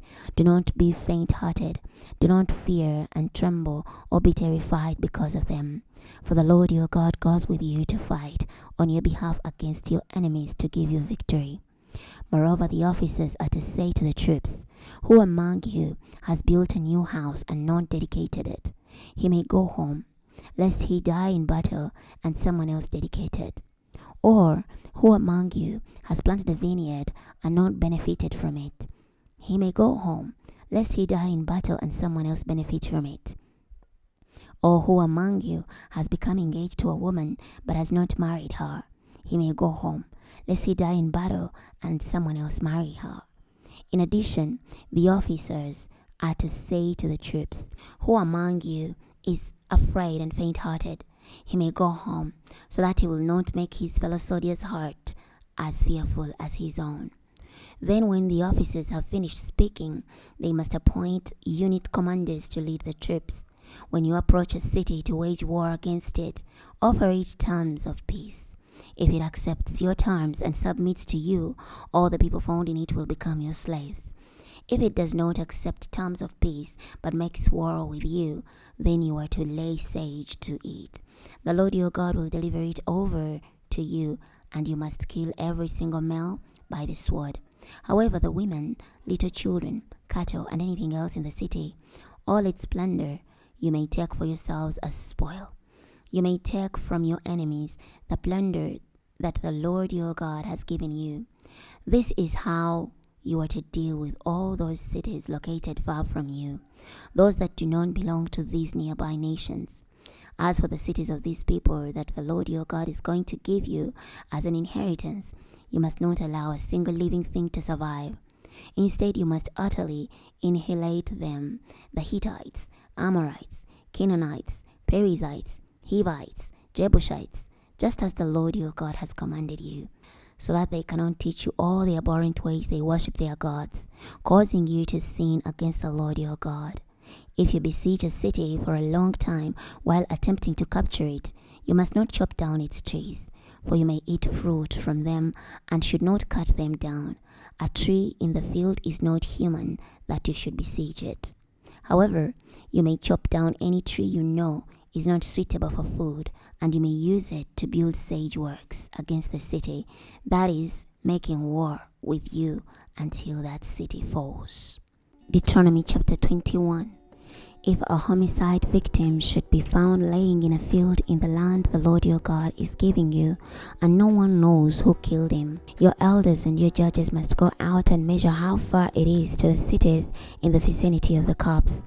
Then the elders of the city nearest to the corpse must take from the heart a heifer that has not been worked, that has never pulled with a yoke, and bring the heifer down to a wadi with flowing water, to a valley that is neither plowed nor sown. There at the wadi they are to break the heifer's neck. Then the Levitical priests will approach, for the Lord your God has chosen them to serve him and to pronounce blessings in his name and to decide every judicial verdict. And all the elders of that city nearest the corpse must wash their hands over the heifer whose neck was broken in the valley. Then they must proclaim, "Our hands have not spilled this blood, nor have we witnessed the crime. Do not blame your people Israel, whom you redeemed, O Lord, and do not hold them accountable for the bloodshed of an innocent person. Then atonement will be made for the bloodshed. In this manner you will purge out the guilt of an innocent blood from among you, for you must do what is right before the Lord. When you go out to do battle with your enemies, and the Lord your God allows you to prevail, and you take prisoners, if you should see among them an attractive woman whom you wish to take as a wife, you may bring her back to your house. She must shave her head, trim her nails, discard the clothing she was wearing when captured, and stay in your house, lamenting for her father and mother for a full month. After that you may have sexual relations with her and become her husband, and she your wife. If you are not pleased with her, then you must let her go where she pleases. You cannot in any case sell her. You must not take advantage of her, since you have already humiliated her. Suppose a man has two wives, one whom he loves more than the other, and they both bear him sons, with the firstborn being the child of the less loved wife. In the day he divides his inheritance, he must not appoint as firstborn the son of the favorite wife in place of the other wife's son, who is actually the firstborn. Rather, he must acknowledge the son of the less loved wife as firstborn, and give him the double portion of all he has. For that son is the beginning of his father's procreative power. To him should go the right of the firstborn. If a person has a stubborn, rebellious son who pays no attention to his father or mother, and they discipline him to no avail, his father and mother must seize him and bring him to the elders at the gate of his city. They must declare to the elders of his city, "Our son is stubborn and rebellious and pays no attention to what we say. He is a glutton and drunkard." Then all the men of his city must stone him to death. In this way you will purge out wickedness from among you, and all Israel will hear about it and be afraid. If a person commits a sin punishable by death and is executed, and you hang the corpse on a tree, his body must not remain all night on the tree. Instead, you must make certain you bury him that same day. For the one who is left exposed on a tree is cursed by God. You must not defile your land, which the Lord your God is giving you as an inheritance. Chapter 22. When you see your neighbor's ox or sheep going astray, do not ignore it. You must return it without fail to your neighbor. If the owner does not live near you, or you do not know who the owner is, then you must quarter the animal at your house and let it stay with you until the owner looks for it. Then you must return it to him. You shall do the same to his donkey, his clothes, or anything else your neighbor has lost and you have found. You must not refuse to get involved. When you see your neighbor's donkey or ox fallen along the road, do not ignore it. Instead, you must be sure to help him get the animal on its feet again. A woman must not wear men's clothing, nor should a man dress up in a woman's clothing. For anyone who does this is offensive to the Lord your God. If you happen to notice a bird's nest along the road, whether in a tree or on the ground, and there are chicks or eggs with a mother bird sitting on them, you must not take the mother from the young. You must be sure to let the mother go, but you may take the young for yourself. Do this so that it may go well with you and you may have a long life. If you build a house, you must construct a guardrail around your roof to avoid being culpable in the event someone should fall from it.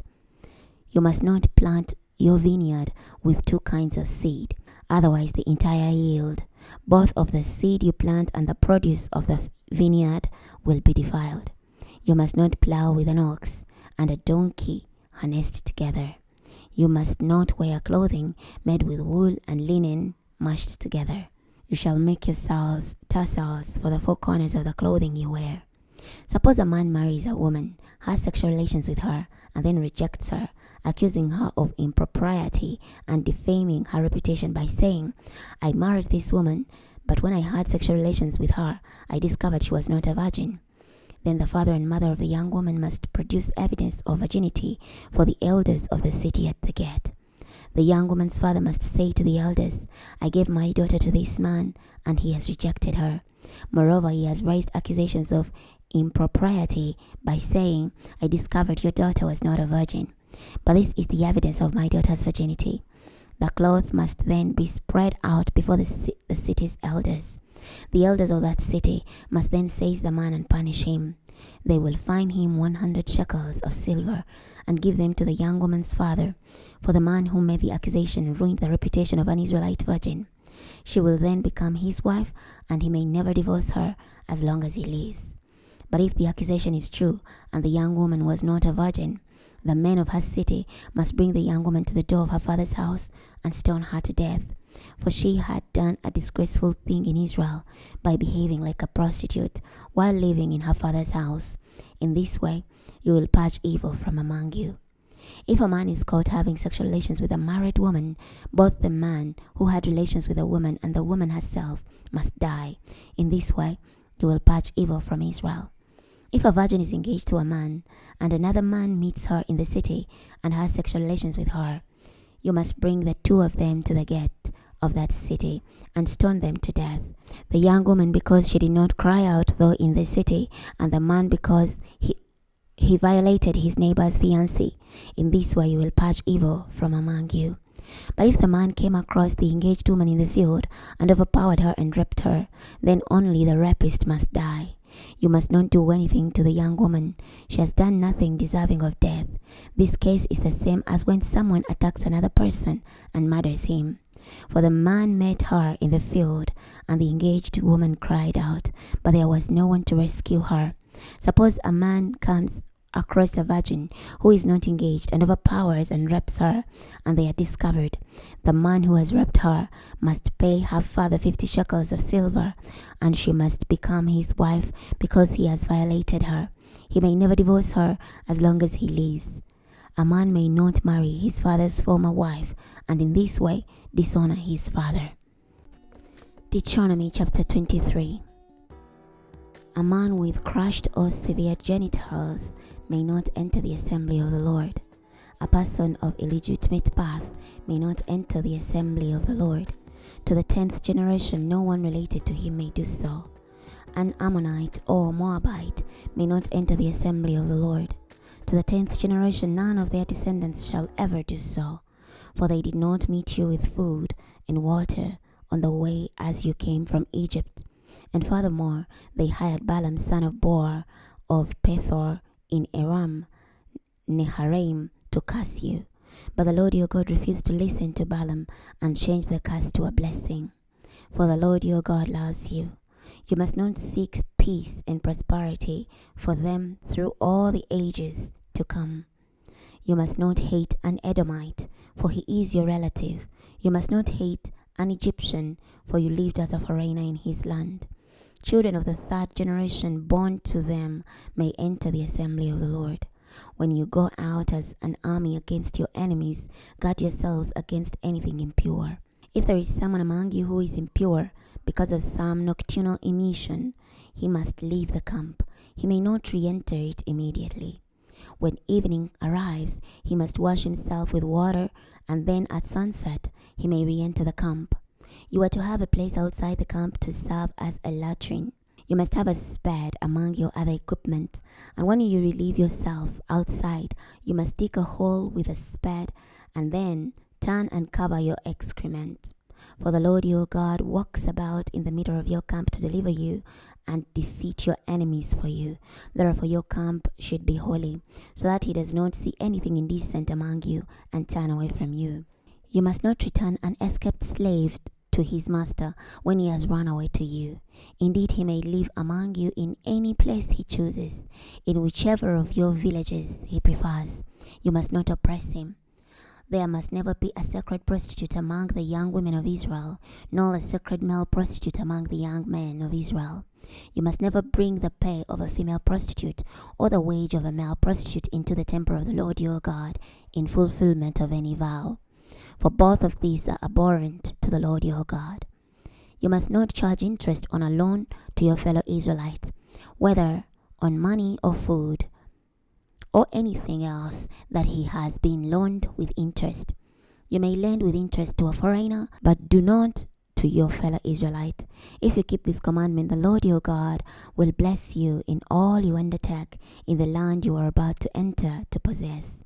When you make a vow to the Lord your God, you must not delay in fulfilling it, for otherwise he will surely hold you accountable as a sinner. If you refrain from making a vow, it will not be sinful. Whatever you vow, you must be careful to do what you have promised, such as what you have vowed to the Lord your God as a freewill offering. When you enter the vineyard of your neighbor, you may eat as many grapes as you please, but you must not take away any in a container. When you go into the ripe grain fields of your neighbor, you may pluck off the kernels with your hand, but you must not use a sickle on your neighbor's ripe grain.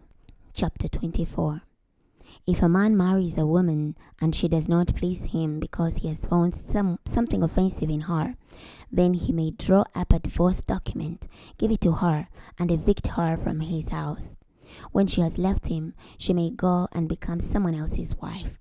If the second husband rejects her and then divorces her, gives her the papers, and evicts her from his house, or if the second husband who marries her dies, her first husband who divorced her is not permitted to remarry her after she has become ritually impure, for that is offensive to the Lord. You must not bring guilt on the land which the Lord your God is giving you as an inheritance. When a man is newly married, he need not go into the army, nor to be obligated in any way. He must be free to stay at home for a full year and bring joy to the wife he has married. One must not take either lower or upper millstones as security on a loan, for that is like taking a life itself as security. If a man is found kidnapping a person from among his fellow Israelites and regards him as mere property and sells him, that kidnapper must die. In this way you will purge evil from among you. Be careful during an outbreak of leprosy to follow precisely all the Levitical priests instruct you. As I have commanded them, so you should do. Remember what the Lord your God did to Miriam along the way after you left Egypt. When you make any kind of loan to your neighbor, you may not go into his house to claim what is offering as security. You must stand outside, and the person to whom you are making the loan will bring out to you what is offering as security. If the person is poor, you may not use what he gives you as security for a covering. You must by all means return to him at sunset the item he gave you as security, so that he may sleep in his outer garment and bless you for it. It will be considered a just deed by the Lord your God. You must not oppress a lowly and poor servant, whether one from among your fellow Israelites or from the resident foreigner who are living in your land and villages. You must pay his wages that very day before the sun sets, for he is poor and his life depends on it. Otherwise he will cry out to the Lord against you, and you will be guilty of sin. Fathers must not be put to death for what their children do, nor children for what their fathers do. Each must be put to death for his own sin. You must not pervert justice due to a resident foreigner or an orphan, or take a widow's garment as security for a loan. Remember that you were slaves in Egypt, and that the Lord your God redeemed you from there. Therefore, I'm commanding you to do all this. Whenever you reap your harvest in your field and leave some unwrapped grain there, you must not return to get it. It should go to the resident foreigner, orphan, and widow, so that the Lord your God may bless all the work you do. When you beat your olive tree, you must not repeat the procedure. The remaining olives belong to the resident foreigner, orphan, and widow. When you gather the grapes of your vineyard, you must not do so a second time. They should go to the resident foreigner, orphan, and widow. Remember that you were slaves in the land of Egypt. Therefore, I'm commanding you to do all this. Deuteronomy chapter 25. If controversy arises between people, they should go to court for judgment. When the judges hear the case, they shall exonerate the innocent but condemn the guilty. Then, if the guilty person is sentenced to a beating, the judge shall force him to lie down and be beaten in his presence with the number of blows his wicked behavior deserves. The judge may sentence him to 40 blows, but no more. If he is struck with more than these, you may view your fellow Israelites with contempt. You must not muzzle your ox when it is treading grain. If brothers live together and one of them dies without having a son, the dead man's wife must not remarry someone outside the family. Instead, her late husband's brother must go to her, marry her, and perform the duty of the brother-in-law. Then the first son she bears will continue the name of the dead brother, thus preventing his name from being blotted out of Israel. But if the man does not want to marry his brother's widow, then she must go to the elders at the town gate and say, "My husband's brother refuses to preserve his brother's name in Israel. He is unwilling to perform the duty of a brother-in-law to me." Then the elders of his city must summon him and speak to him. If he persists, saying, "I don't want to marry her," then his sister-in-law must approach him in view of the elders, remove his sandal from his foot, and spit in his face. She will then respond, "Thus may it be done to any man who does not maintain his brother's family line." His family name will be referred to in Israel as the family of the one whose sandal was removed. If two men get into a hand-to-hand fight, and the wife of one of them gets involved to help her husband against his attacker, and she reaches out her hand and grabs his genitals, then you must cut off her hand. Do not pity her. You must not have in your bag different stoneways, a heavy and a light one. You must not have in your house different measuring containers, a large and a small one. You must have an accurate and current stone weight and an accurate and current measuring container, so that your life may be extended in the land the Lord your God is about to give you. For anyone who acts dishonestly in these ways is abhorrent to the Lord your God. Remember what the Amalekites did to you on your way from Egypt, how they met you along the way and cut off all your stragglers in the rear of the march when you were exhausted and tired. They were unafraid of God. So when the Lord your God gives you relief from all the enemies who surround you in the land he's giving you as an inheritance, you must wipe out the memory of the Amalekites from under heaven. Do not forget. Chapter 26. When you enter the land that the Lord your God is giving you as an inheritance, and you occupy it and live in it, you must take the first of all the ground's produce you harvest from the land the Lord your God is giving you, place it in a basket, and go to the place where he chooses to locate his name. You must go to the priest in office at that time and say to him, "I declare today to the Lord your God that I have come into the land that the Lord promised to our ancestors to give us." The priest will then take the basket from you and set it before the altar of the Lord your God. Then you must affirm before the Lord your God, "A wandering Aramean was my ancestor, and he went down to Egypt and lived there as a foreigner with a household few in number. But there he became a great, powerful, and numerous people. But the Egyptians mistreated and oppressed us, forcing us to do burdensome labor. So we cried out to the Lord, the God of our ancestors, and he heard us, and saw our humiliation, toil, and oppression. Therefore the Lord brought us out of Egypt with tremendous strength and power, as well as with great awe-inspiring signs and wonders. Then he brought us to this place and gave us this land, a land flowing with milk and honey. So now, look, I have brought the first of the ground's produce that you, Lord, have given me. Then you must set it down before the Lord your God and worship before him. You will celebrate all the good things that the Lord your God has given you and your family, along with the Levites and the resident foreigners among you. When you finish tithing all your income in the third year, the year of tithing, you must give it to the Levites, the resident foreigners, the orphans, and the widows, so that they may eat to their satisfaction in your villages.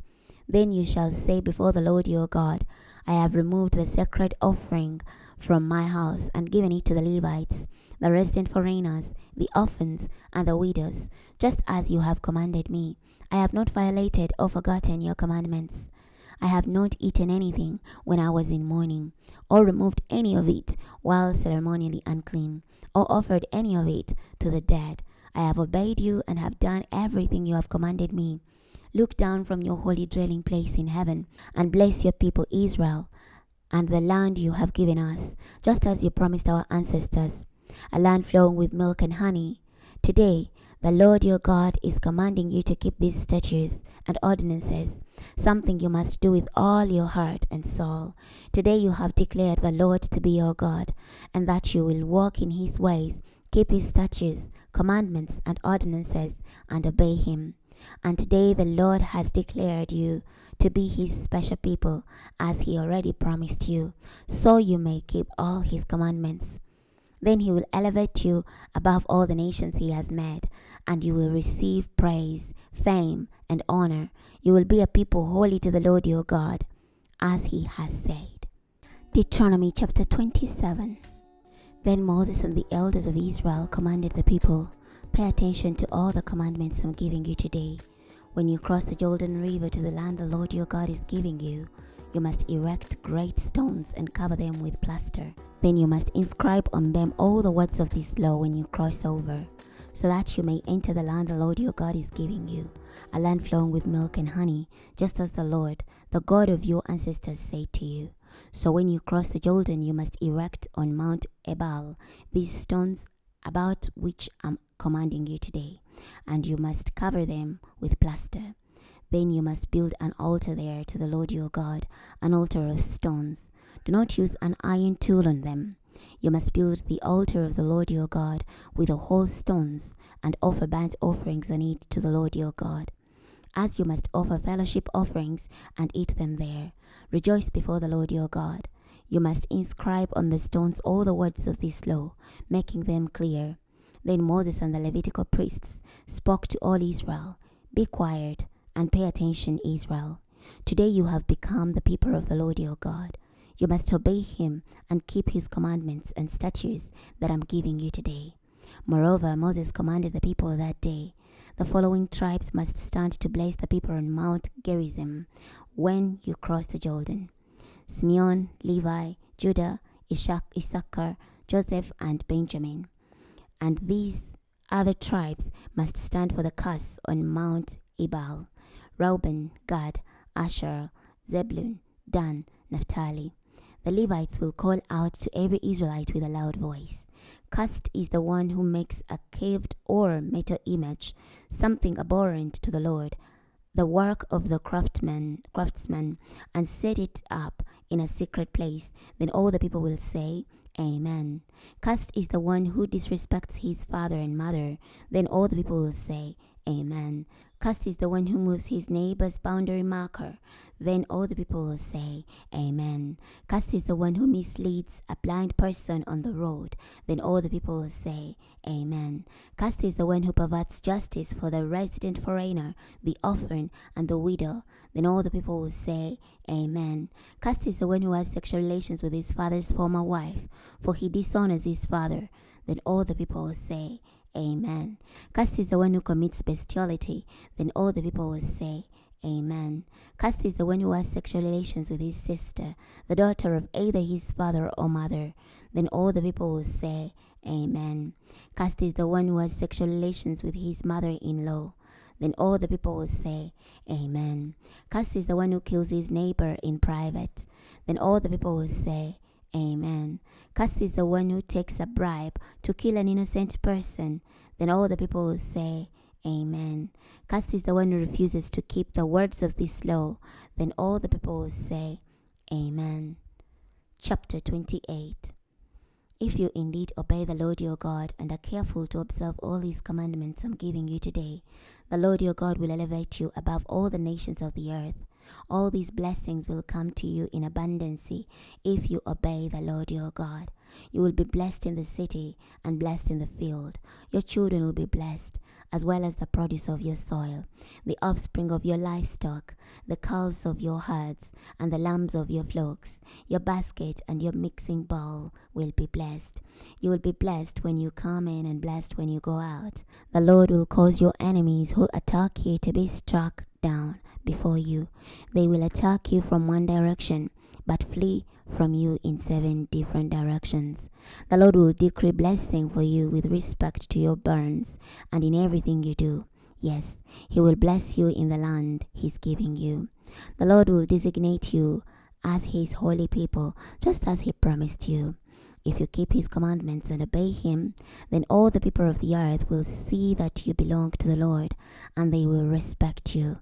The Lord will greatly multiply your children, the offspring of your livestock, and the produce of your soil in the land which he promised your ancestors he would give you.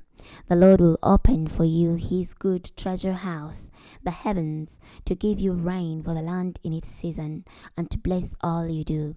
You will lend to many nations, but you will not borrow from any. The Lord will make you the head and not the tail, and you will always end up at the top and not at the bottom. If you obey his commandments, which I'm urging you today to be careful to do, but you must not turn away from all the commandments I'm giving you today, to either the right or left, nor pursue other gods and worship them. But if you ignore the Lord your God and are not careful to keep all his commandments and statutes I'm giving you today, then all these curses will come upon you in full force. You will be cursed in the city and cursed in the field. Your basket and your mixing bowl will be cursed. Your children will be cursed, as well as the produce of your soil, the calves of your herds, and the lambs of your flocks. You will be cursed when you come in and cursed when you go out. The Lord will send on you a curse, confusing you and opposing you in everything you undertake, until you are destroyed and quickly perish because of the evil of your deeds, in that you have forsaken me. The Lord will plague you with deadly diseases until he has completely removed you from the land you are about to possess. He will afflict you with weakness, fever, inflammation, infection, sword, blight, mildew.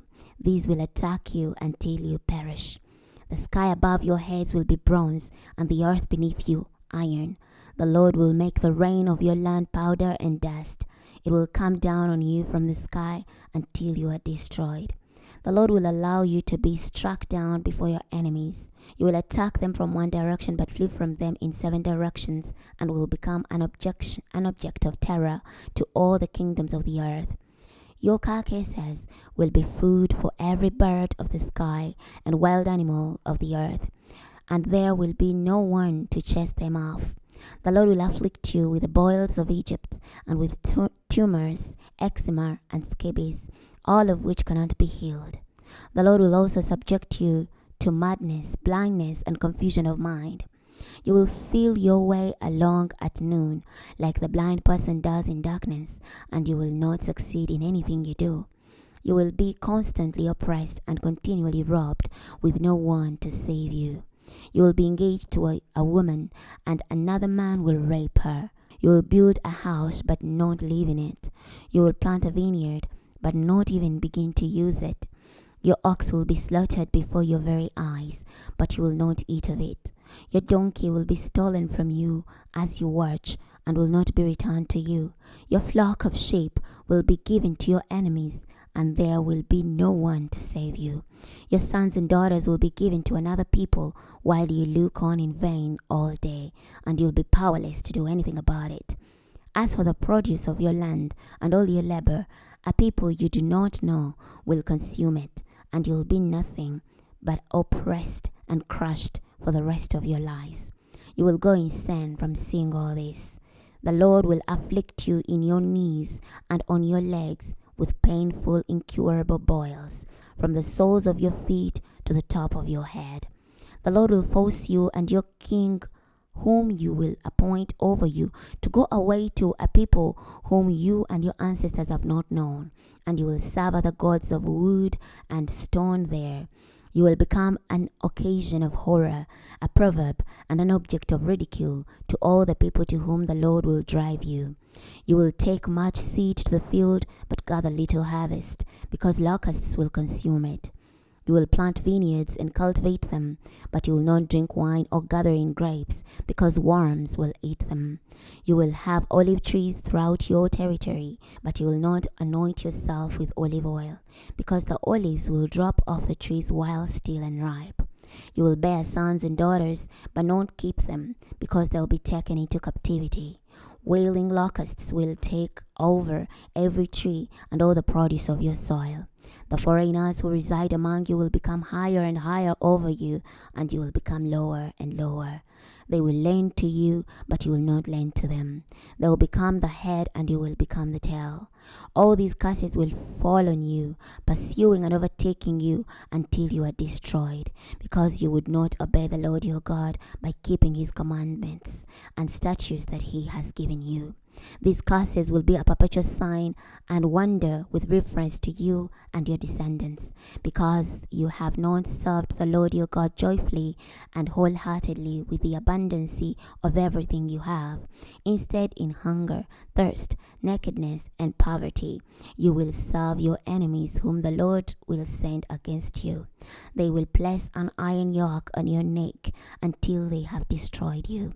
The Lord will raise up a distant nation against you, one from the other side of the earth, as the eagle flies, a nation whose language you will not understand, a nation of stern appearance that will have no regard for the elderly or pity for the young. They will devour the offspring of your livestock and the produce of your soil until you are destroyed.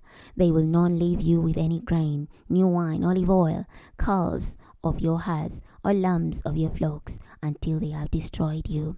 They will besiege all of your villages until all of your high and fortified walls collapse, those in which you put your confidence throughout the land. They will besiege all your villages throughout the land the Lord your God has given you. You will then eat your own offspring, the flesh of the sons and daughters the Lord your God has given you, because of the severity of the siege by which your enemies will constrict you. The man among you who is by nature tender and sensitive will turn against his brother, his beloved wife, and his remaining children. He will withhold from all of them his children's flesh that he is eating, since there is nothing else left, because of the severity of the siege by which your enmity will constrict you in your villages. Likewise, the most tender and delicate of your women, who would never think of putting even the sole of her foot on the ground because of her daintiness, will turn against her beloved husband, her sons and daughters, and will secretly eat her after birth and her newborn child, since she has nothing else, because of the severity of the siege by which your enemy will constrict you in your villages. If you refuse to obey all the words of this law, the things written in this scroll, and refuse to fear this glorious and awesome name, the Lord your God, then the Lord will increase your punishments and those of your descendants, great and long-lasting afflictions and severe, enduring illnesses. He will infect you with all the diseases of Egypt that you dreaded, and they will persistently afflict you. Moreover, the Lord will bring upon you every kind of sickness and plague not mentioned in this scroll of commandments until you have perished. There will be very few of you left, though at one time you were as numerous as the stars in the sky, because you will have disobeyed the Lord your God. This is what will happen. Just as the Lord delighted to do good for you and make you numerous, he will take delight in destroying and dismantling you. You will be uprooted from the land you are about to possess. The Lord will scatter you among all nations, from one end of the earth to the other. There you will worship other gods that neither you nor your ancestors have known, gods of wood and stone. Among these nations you will have no rest, nor will there be a place of peaceful rest for the soles of your feet. For there the Lord will give you an anxious heart, failing eyesight, and a spirit of despair. Your life will hang in doubt before you. You will be terrified by night and day, and will have no certainty of surviving from one day to the next. In the morning you will say, if only it were evening, and in the evening you will say, I wish it were morning, because of the things you will fear and the things you will see. Then the Lord will make you return to Egypt by ship, over a route I say to you that you would never see again. There you will sell yourselves to your enemies as male and female slaves, but no one will buy you. Deuteronomy chapter 29. These are the words of the covenant that the Lord commanded Moses to make with the people of Israel in the land of Moab, in addition to the covenant he had made with them at Horeb. Moses proclaimed to all Israel as follows: You have seen all that the Lord did in the land of Egypt to Pharaoh, all his servants, and his land. Your eyes have seen the great judgments, those signs and mighty wonders. But to this very day the Lord has not given you an understanding mind, perceptive eyes, or discerning ears. I have led you through the desert for 40 years. Your clothing has not worn out, nor have your sandals deteriorated. You have eaten no bread, and drunk no wine or beer, all so that you may know that I am the Lord your God. When you came to this place, King Sihon of Heshbon and King Og of Bashan came out to make war, and we defeated them. Then we took their land and gave it as an inheritance to Reuben, Gad, and half the tribe of Manasseh. Therefore, keep the terms of this covenant and obey them, so that you may be successful in everything you do. You are standing today, all of you, before the Lord your God, the heads of your tribes, your elders, your officials, every Israelite man, your infants, your wives, and the foreigners living in your encampment, those who chop wood and those who carry water, so that you may enter by oath into the covenant the Lord your God is making with you today. Today he will affirm that you are his people and that he is your God, just as he promised you, and as he swore by oath to your ancestors Abraham, Isaac, and Jacob. It is not with you alone that I am making this covenant by oath, but with whoever stands with us here today before the Lord our God, as well as those not with us here today. For you know how we lived in the land of Egypt, and how we crossed through the nations as we traveled. You have seen their detestable things and idols of wood, stone, silver, and gold. Beware that the heart of no man, woman, clan, or tribe among you turns away from the Lord our God today to pursue and serve the gods of those nations. Beware that there is among you no root producing poisonous and bitter fruit. When such a person hears the words of this earth, he secretly blesses himself and says, I will have peace, though I continue to walk with a stubborn spirit. This will destroy the watered ground with the parched.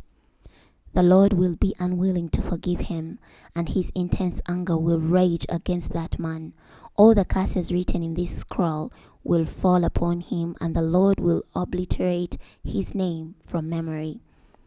The Lord will single him out for judgment from all the tribes of Israel according to all the curses of the covenant written in this scroll of the law. The generation to come, your descendants who will rise up after you, as well as the foreigner who will come from distant places, will see the affliction of that land and the illnesses that the Lord has brought on it. The whole land will be covered with brimstone, salt, and burning debris. It will not be planted, nor will it sprout or produce grass. It will resemble the destruction of Sodom and Gomorrah, Admah and Zeboim, which the Lord destroyed in his intense anger. Then all the nations will ask, why has the Lord done all this to this land? What is this fierce, heated display of anger all about? Then people will say, because they abandoned the covenant of the Lord, the God of their ancestors, which he made with them when he brought them out of the land of Egypt. They went and served other gods and worshipped them, gods they did not know and that he did not permit them to worship.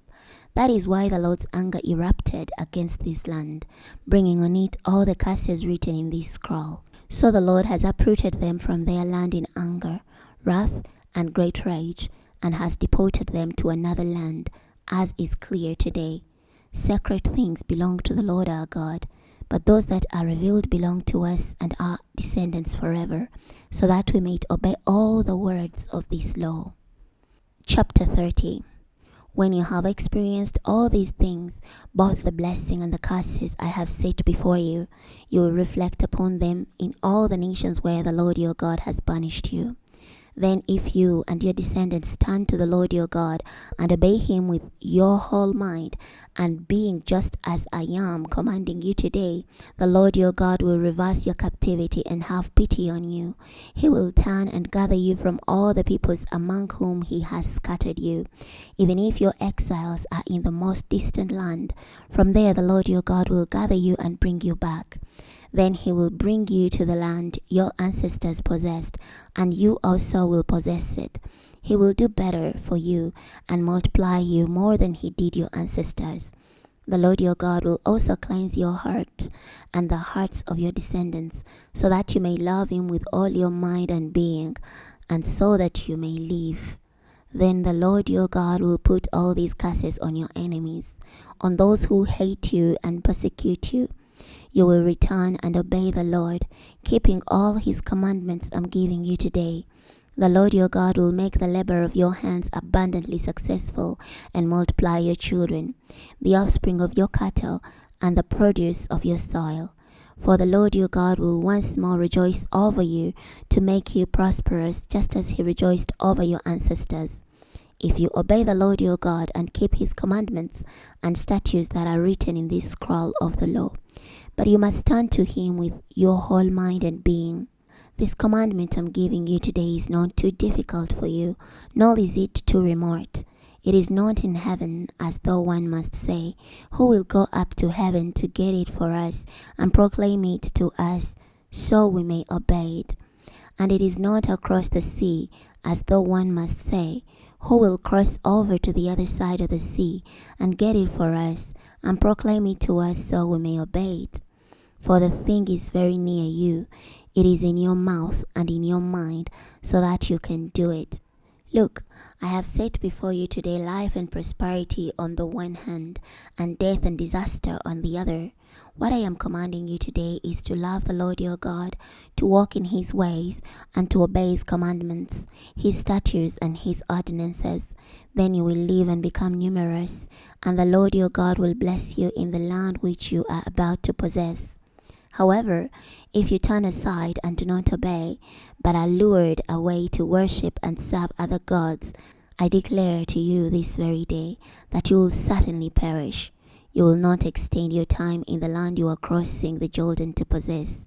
Today I invoke heaven and earth as a witness against you, that I have set life and death, blessing and curse before you. Therefore choose life, so that you and your descendants may live. I also call on you to love the Lord your God, to obey him and be loyal to him, for he gives you life and enables you to live continually in the land the Lord promised to give to your ancestors Abraham, Isaac, and Jacob. Deuteronomy chapter 31. Then Moses went and spoke these words to all Israel. He said to them, Today I am 120 years old. I am no longer able to get about. And the Lord has said to me, You will not cross the Jordan. As for the Lord your God, he is about to cross over before you. He will destroy these nations before you and dispossess them. As for Joshua, he is about to cross before you, just as the Lord has said.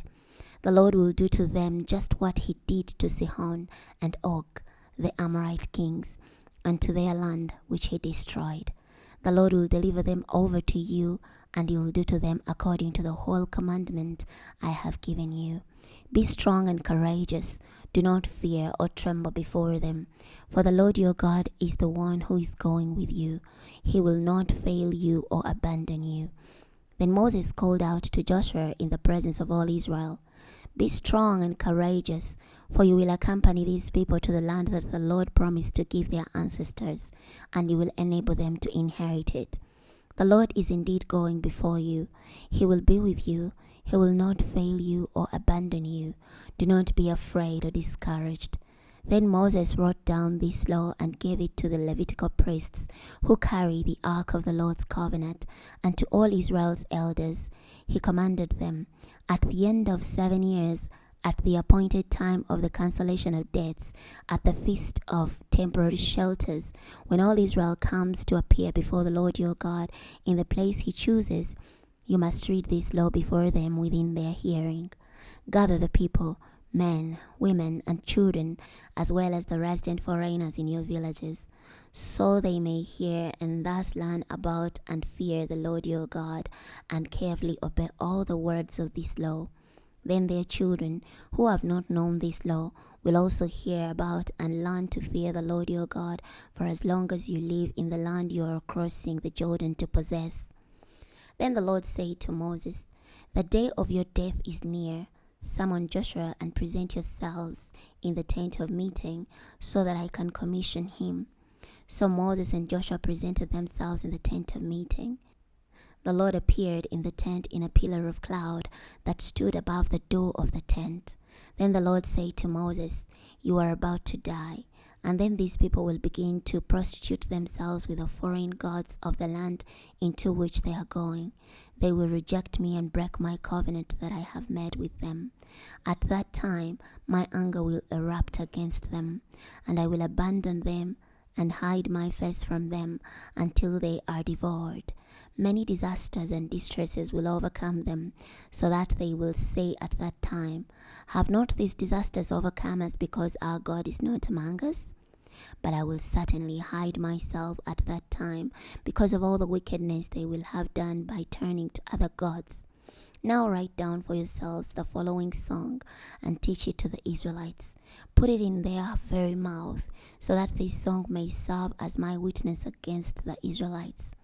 For after I have brought them to the land I promised to their ancestors, one flowing with milk and honey, and they eat their fill and become fat, then they will turn to other gods and worship them.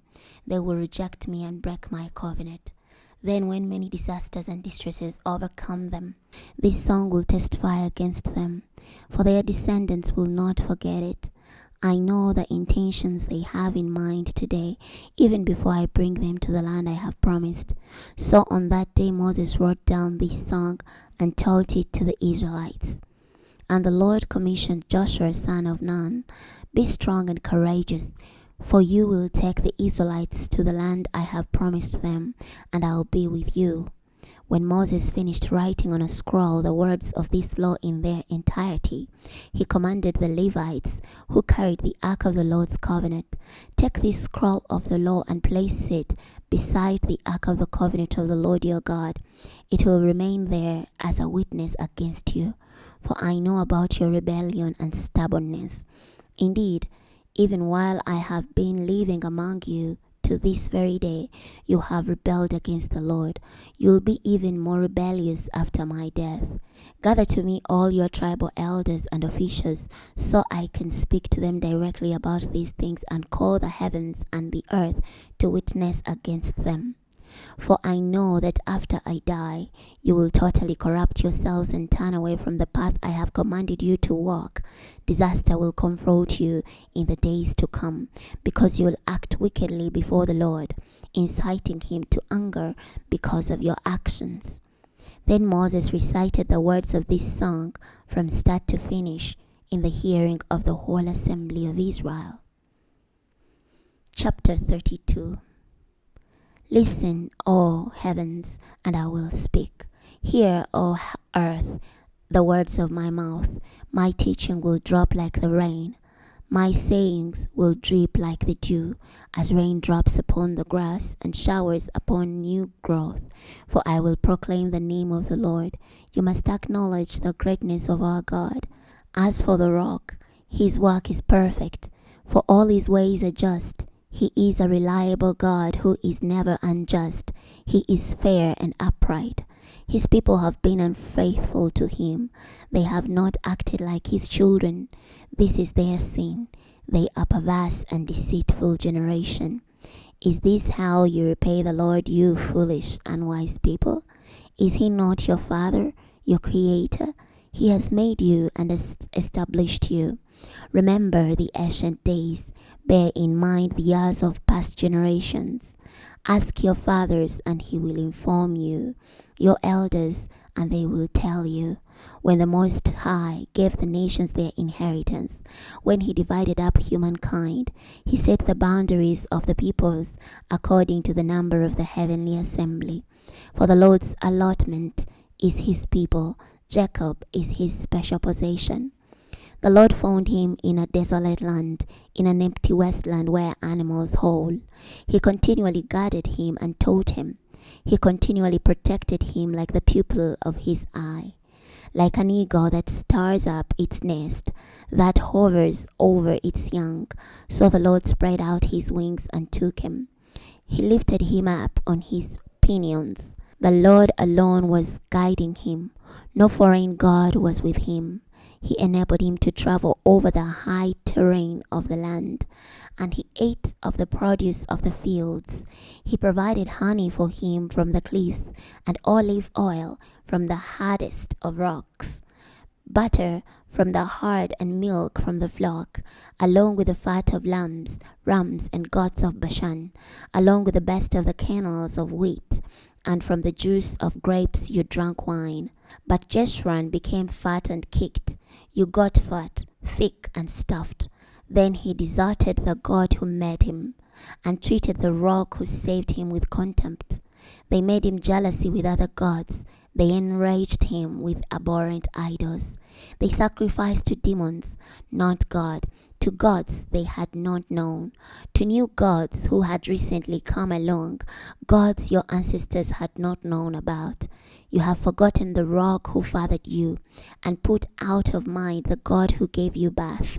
But the Lord took not and despised them, because his sons and daughters enraged him. He said, I will reject them. I will see what will happen to them, for they are perverse generation, children who show no loyalty. They have made me jealousy with false gods, enraging me with their worthless gods. So I will make them jealousy with the people they do not recognize. With a nation slow to learn, I will enrage them. For a fire has been kindled by my anger, and it burns to lowest shoal. It consumes the earth and its produce, and ignites the foundations of the mountains. I will increase their disasters. I will use up my arrows on them. They will be starved by famine, eaten by plague, and bitterly stung. I will send the teeth of wild animals against them, along with the poison of creatures that crawl in the dust. The sword will make people childless outside, and terror will do so inside. They will destroy both the young man and the virgin, the infant and the gray-haired man. I said, I want to cut them in pieces. I want to make people forget they ever existed. But I fear the reaction of their enemies, for their adversaries would misunderstand and say, our power is great, and the Lord has not done all this. They are a nation devoid of wisdom, and there is no understanding among them. I wish that they were wise and could understand this, and that they could comprehend what will happen to them. How can one man chase 1,000 of them, and two pursue 10,000, unless their rock had delivered them up, and the Lord had handed them over? For our enemy's rock is not like our rock, as even our enemies concede. For their vine is from the stock of Sodom, and from the fields of Gomorrah. Their grapes contain venom, their clusters of grapes are bitter. Their wine is snake's poison, the deadly venom of cobras. Is this not stored up with me, says the Lord? Is it not sealed up in my storehouses? I will get revenge and pay them back at the time their foot sleeps, for the day of their disaster is near, and the impending judgment is rushing upon them. The Lord will judge his people and will change his plans concerning his servants. When he sees that their power has disappeared and that no one is left, whether confined or set free, He will say, "Where are their gods, the rock in whom they sought security, who ate the best of their sacrifices and drank the wine of their drink offerings? Let them rise and help you. Let them be your refuge. See now that I, indeed I, am He, says the Lord, and there is no other God besides me. I kill and give life. I smash and I heal, and none can resist my power. For I raise up my hand to heaven and say, as surely as I live forever, I will sharpen my lightning like sword, and my hand will grasp hold of the weapon of judgment. I will execute vengeance on my foes, and repay those who hate me. I will make my arrows drunk with blood, and my sword will devour flesh, the blood of the slaughtered and captured, the chief of the enemy's leaders. Cry out, O nations, with his people, for he will avenge his servant's blood. He will take vengeance against his enemies, and make atonement for his land and people. Then Moses went with Joshua son of Nun, and recited all the words of this song to the people. When Moses finished reciting all these words to all Israel, he said to them, "Keep in mind all the words I'm solemnly proclaiming to you today. You must command your children to observe carefully all the words of this law. For this is no idle word for you. It is your life. By this word you will live a long time in the land you are about to cross the Jordan to possess." Then the Lord said to Moses that same day, "Go up to this Abarim hill country, to Mount Nebo, which is the land of Moab opposite Jericho, and look at the land of Canaan that I'm giving to the Israelites as a possession. You will die on the mountain that you ascend and join your deceased ancestors, just as Aaron your brother died on Mount Hor and joined his deceased ancestors. For both of you rebelled against me among the Israelites at the waters of Meribah Kadesh in the desert of Zin, when you did not show me proper respect among the Israelites. You will see the land before you, but you will not enter the land that I'm giving to the Israelites." Deuteronomy chapter 33. This is the blessing Moses, the man of God, pronounced upon the Israelites before his death. He said, "The Lord came from Sinai and revealed himself to Israel from Seir. He appeared in splendor from Mount Paran and came forth with 10,000 holy ones with his right hand. He gave a fiery law to them. Surely he loves the people.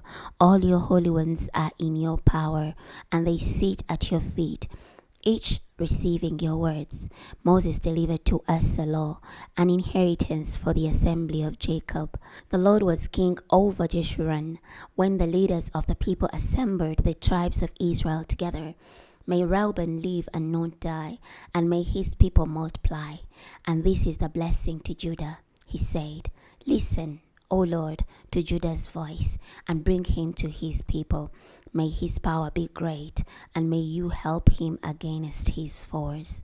Of Levi he said, "Your Thummim and Urim belong to your godly one, whose authority you challenged at Massah, and with whom you argued at the waters of Meribah." He said to his father and mother, "I have not seen him." And he did not acknowledge his own brothers or know his own children, for they kept your word and guarded your covenant. They will teach Jacob your ordinances and Israel your law. They will offer incense as a pleasant odor and a whole offering on your altar. Bless, O Lord, his goods, and be pleased with his efforts. Undercut the legs of any who attack him, and of those who hate him, so that they cannot stand. Of Benjamin he said, "The beloved of the Lord will live safely by him. He protects him all the time, and the Lord places him on his chest." Of Joseph he said, "May the Lord bless his land with a harvest produced by the sky, by the dew, and by the depth crouching beneath, with a harvest produced by the daylight and by the moonlight, with the best of the ancient mountains, and the harvest produced by the age-old hills, with a harvest of the earth and its fullness, and the pleasure of him who resided in the burning bush. May blessing rest on Joseph's head, and on the top of the head of the one set apart from his brothers.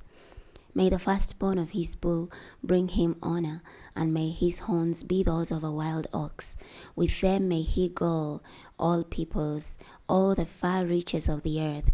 They are the 10,000s of Ephraim, and they are the thousands of Manasseh. Of Zebulun he said, Rejoice, Zebulun, when you go outside, and Issachar, when you are in your tents. They will summon peoples to the mountain.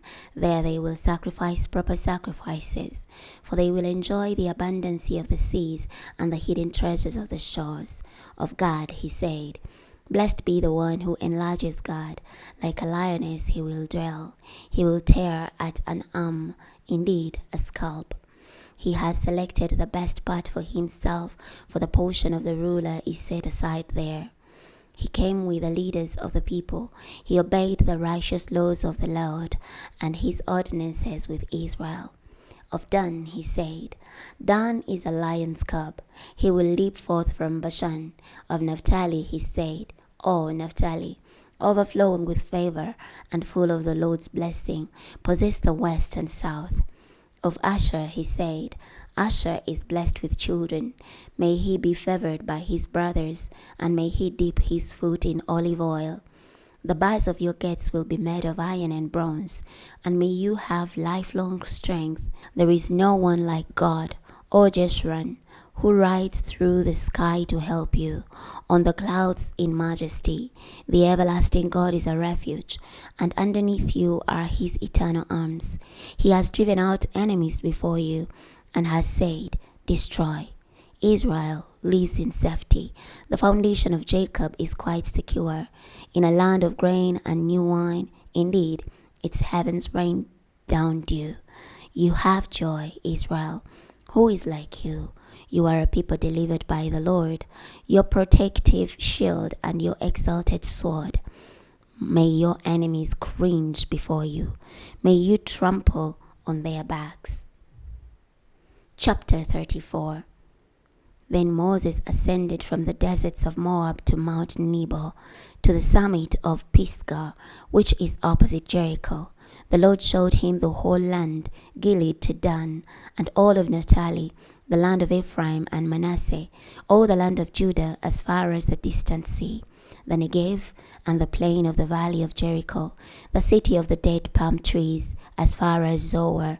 Then the Lord said to him, This is the land I promised to Abraham, Isaac, and Jacob, when I said, I will give it to your descendants.